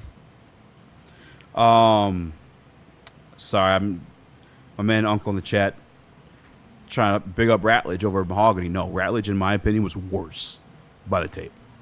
And I know whatever 54 point whatever for Mahogany, Ratledge had a 57. Like, yeah, either way, it was bad. There's no excuse for all of them. And I would, again, Parsons, I'm watching Mahogany block Parsons versus Devontae Wyatt taking Ratledge to school. A guy who has like career 4 sacks. I could be wrong on that though. Johnny Mo play calls was like it's 1995. It did feel fucking weird, man. I'm gonna give it some time though. Again, like this week, Dan Campbell's gonna be on their ass. There's no excuses. You can't hide from what happened this Sunday. So a lot of people gotta hone in and focus on their job. Matter of fact, we got some people talking about it. We got some clips from Alex Zaloni, some clips from Dan Campbell. I mean, you can play anyone, Chris. You just let them roll. We'll react. All right, first one. Dan Campbell speaking on the loss. Well, look, this is the same thing we ran into with, with AG and Ben. I mean, in 22, we remember we started 1-6. I mean, I think people are asking me to fire Ben at 1-6. So look, it took us a while to get our feet, man. So to get our bearing, but you learn every time you go through these and you work together and you find the right flow and you do it collectively, you do it together. And like I said, man, the more those 5 play together, we got 2 young guards, but the more they all play together, the better we're going to get, These are real reps against other opponents, and you get a full game, and, man, you go and you teach off of it. And you correct it, and you learn from it, and you move on. I love Dan Campbell. I really do. At no point during Ben Johnson's tenure had anybody asked for him to be fired. Gaslight. The only coordinator that was ever asked to be fired, and I was here defending him, by the way, looked pretty good for his head coaching debut, was Aaron Glenn. 100%. There was no point where Ben Johnson was asked. That offense and that 1-6 start was killing it. What looked bad was the defense. This coaching staff, I mean, Dan Campbell, he tries to keep it 100p, I believe so, but... He's looking out for his boy. Yeah, I just think this was the biggest decision of his career, was having to replace an offensive coordinator and a DC through week 1, it looks like it was a failure. Yeah. 100%. There's no other way to put it. We're going to react live to how this season goes, game by game. We're not just going to, we are going to cut the shit here. We're going to actually call them out for what it is. We're not going to gaslight you into saying this is a Super Bowl contending team right now because they didn't play like it. I'm not going to lie to you. The offensive play calling desperately needs to be better. But to make that better, the offensive line needs to get a push in running the football. There's no excuse that David Montgomery and Jahmyr Gibbs had less than 2.5 yards per carry. Easy. Cole Soldier said he golfs better drunk. Maybe Johnny Mo has to knock a few down while he's up there in that booth. He's got to do something. Get a little drunk. Maybe start playing a couple, calling a couple better plays. All right, we're on the next one. Chris, what else we got? All right. Christian Darrisaw out tonight. Dan Campbell on the offense. Well, look, this is the same thing we ran into with, with AG and Ben. I mean, in 22, we remember we started 1-6. I mean, I think people are asking me to fire Ben. Back 1-6. Back to you. I'll play another. Sorry, they're labeled differently. All right, here he is speaking on Johnny Mo and the offense. First of all, I thought he did good, and there are a couple of things that he wants back. Yeah, certainly. But we got to be able to. We got to master bread and butter before you get to all the other stuff. I mean, because otherwise you can't. The other stuff won't matter if we can't find a way to run the football more than 2.1 per carry. That's where everything starts for us. If we can't, then you're out of play action. You're out of everything. Guys pin their ears back, and it makes it harder on, some of those guys up front. So that's where it all begins, really. 1,000,000%. I think what some of it is, and obviously if some of it is like the offensive line just needs to be productive. They need to show you can do something, block somebody for Christ's sakes. But I do think some of it is Johnny Mo stepping in that Ferrari. He just doesn't know how to drive. Like there's a very complicated run blocking scheme, and you got to know the sweet spots when to call them too. Like certain plays, you have defensive tackles being left open for a tight end to come crashing down on them, or vice versa for Penei Sewell. And like if you don't know the perfect time to call, like I'm not calling that in the end zone like they did. That was insane. That could have been if it wasn't Dave Monk. And I love Jahmyr Gibbs. That could have ended up being a safety. It was ridiculous. So maybe dumb it down a little bit. Let's do the simple shit until we get that complex shit down. Exactly. I think the gaslighting by Dan Campbell. I think he looked good. Were we watching the same product? No. What are we talking about here, Dan? I mean, like you're gonna back your boy, but you're just lying. Like nothing looked good on this offense. You got to come out. You got to, hold them accountable. To be honest, like we're gonna do with the Lions, we're gonna hold them accountable for everything that they did or did not do this offseason. Yeah. So far, it is a massive failure after week 1. There's no other way around it. They got bullied by the Green Bay Packers. They didn't make enough roster upgrades this season. They didn't address trying to fill in for a all-pro center because I don't think Glasgow can be a starting center on a Super Bowl team, Easy. I just truly don't believe that. And then you got 2 young rookies next to him. I think that's the bigger issue, honestly. Not Glasgow? Because we've seen Glasgow start center, and we win games. What's your biggest red flag throughout the 3? You got Tate. It was bad. Yeah. The pass blocking. Yeah. It was bad. We've heard stories about the pass blocking, how he's a better run blocker all season long. I didn't think it was going to look that bad at all. It was rough from what I was watching today. I mean, I can make a compilation to put out there for whoever. Yeah. I mean, it was rough. But, again, the younger guys, that's something that you could sell me on ironing itself out. If you guys want a little bit of positivity, like that could work itself out. The only issue is, do we got time to work anything out? Exactly. I don't think so. And Cody says sticking with Davenport was nuts. I 100% agree. I disagreed with that call to A, just drop Zadarius Smith in the first place, and then B, not go elsewhere. If you weren't going to get Zadarius Smith, fine, Easy. But can we bring in a Clowney? Can we go out and get another pass rusher that has done it before and that has proven to stay healthy, unlike a guy like Marcus Davenport? Yeah. Like yesterday, there was no pass rush whatsoever. And even when we blitzed, we wouldn't get home.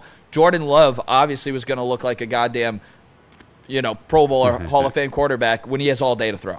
Steve Lehman, he going to cry in the car.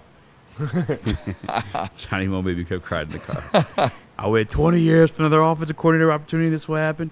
Somebody else said he got the keys to the car and he crashed the car. 2 weekends ago, whatever Labor Day weekend, I let my son drive the golf cart we had. Crashed that bitch. Dude. That's what Johnny Mo did yesterday. Yeah. How long did it take him to crash it? Right away. Yeah. I mean, a couple of them I saved him. I was like, maybe he'll know to turn. No, he did not.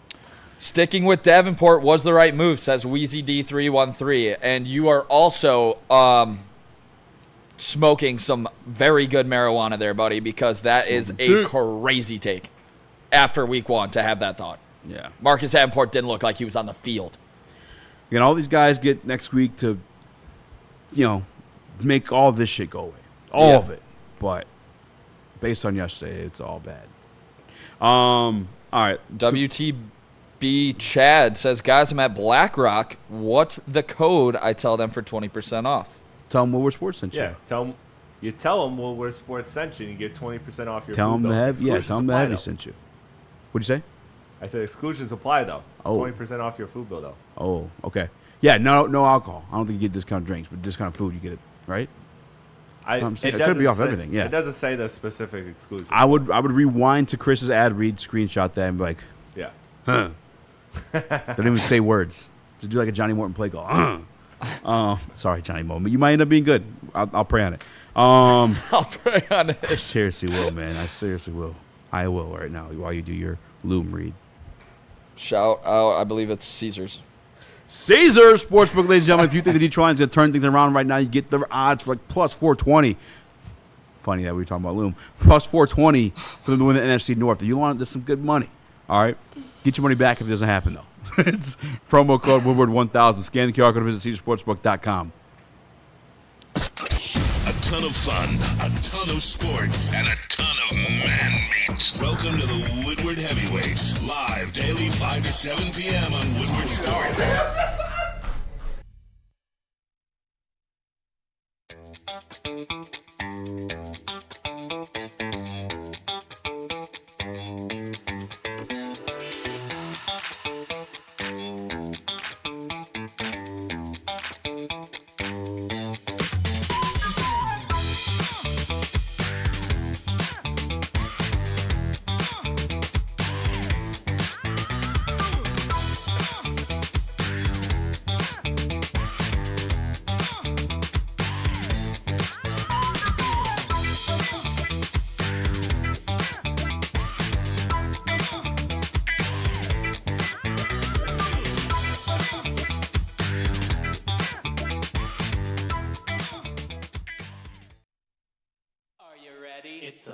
It's the Great American EV Sale at Feldman Chevrolet. With over 800 EVs on the ground, it's the largest selection in the state. Drive home a 2025 Equinox EVLT for just $159 a month, or a 2025 Blazer EVLT for only $179 a month. But hurry, the $7,500 federal tax credit disappears September 30th.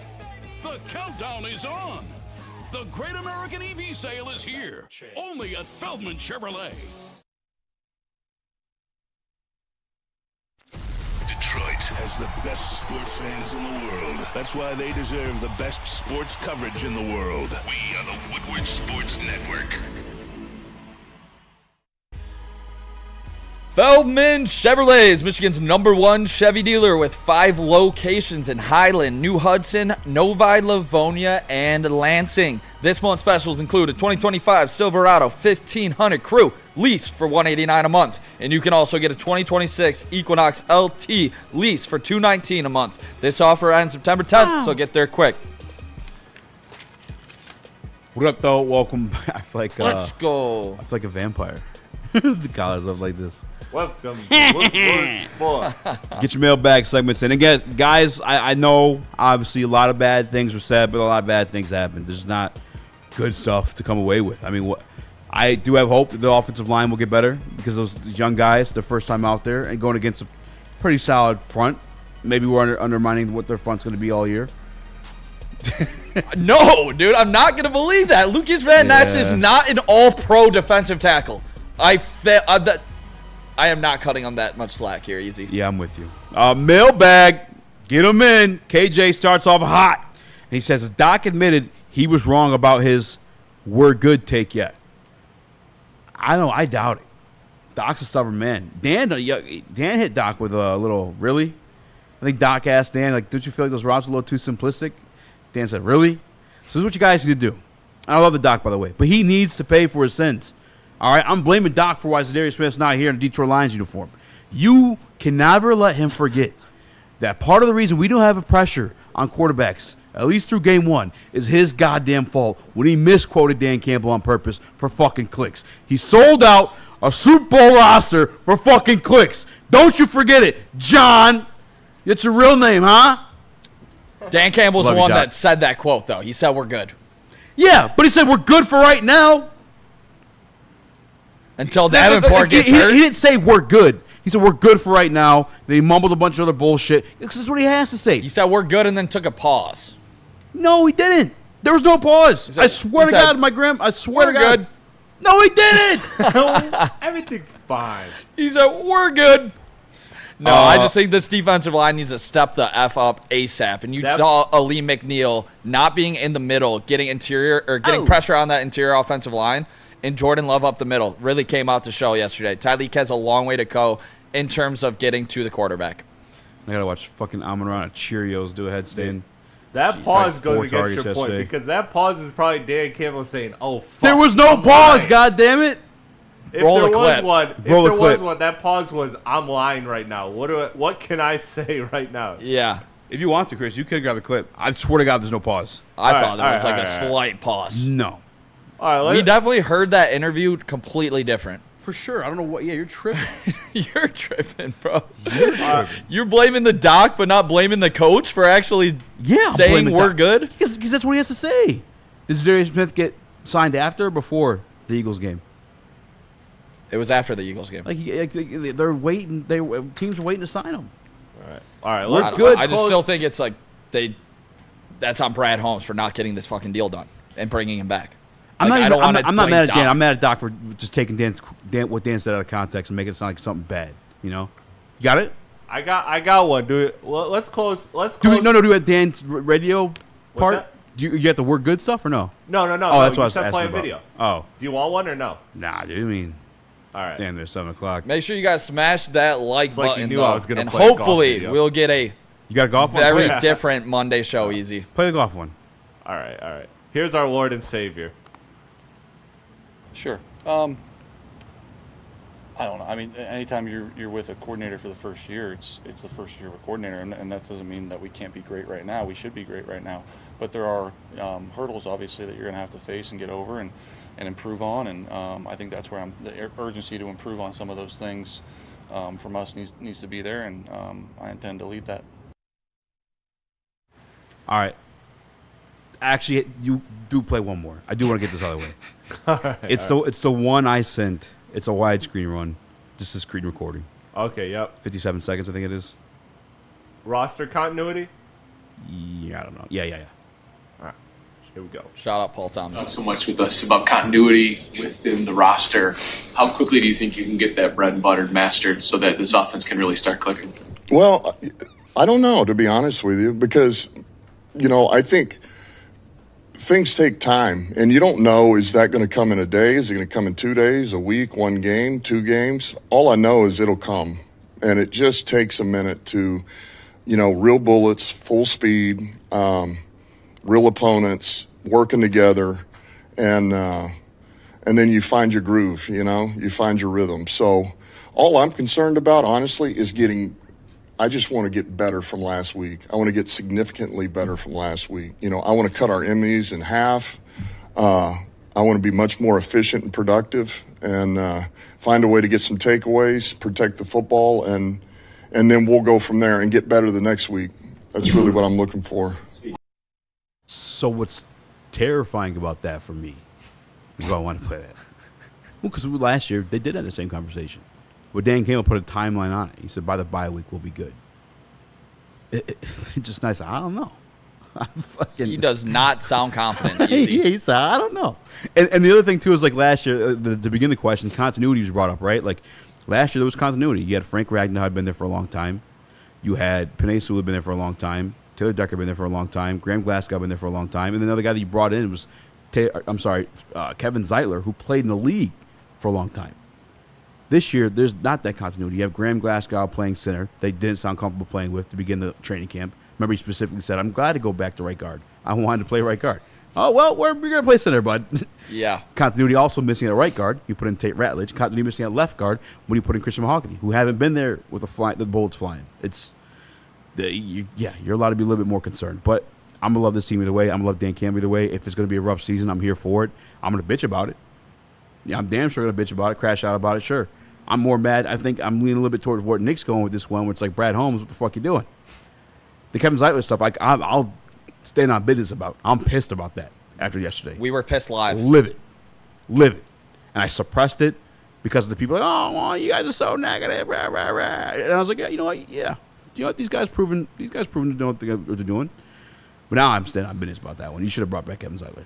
Yeah, I'm standing on business about Zadarius Smith and Kevin Zeitler for that matter. I think the biggest thing to me moving forward and to try to take the next step in this Detroit Lions team getting back on track, it starts and ends with this offensive line. If they're going to play like that, like they did in Lambeau Eazy, this team's going to miss the playoffs. Straight up. Full stop. If this offensive line performs like they did yesterday, they will miss the playoffs. The young guards that we have better wake up quick, and Graham Glasgow better get his act together too, or else this Detroit Lions team will miss the playoffs. Yeah. That is it for the boys. We'll be back tomorrow. Smash the like button, be a friend, tell a friend, share the stream. If you want to screen record the crash out, send to me. I'll post it for on socials. I got to figure out something, though. But I love you guys. Thank you for watching. Love y'all. We're out. Shout out.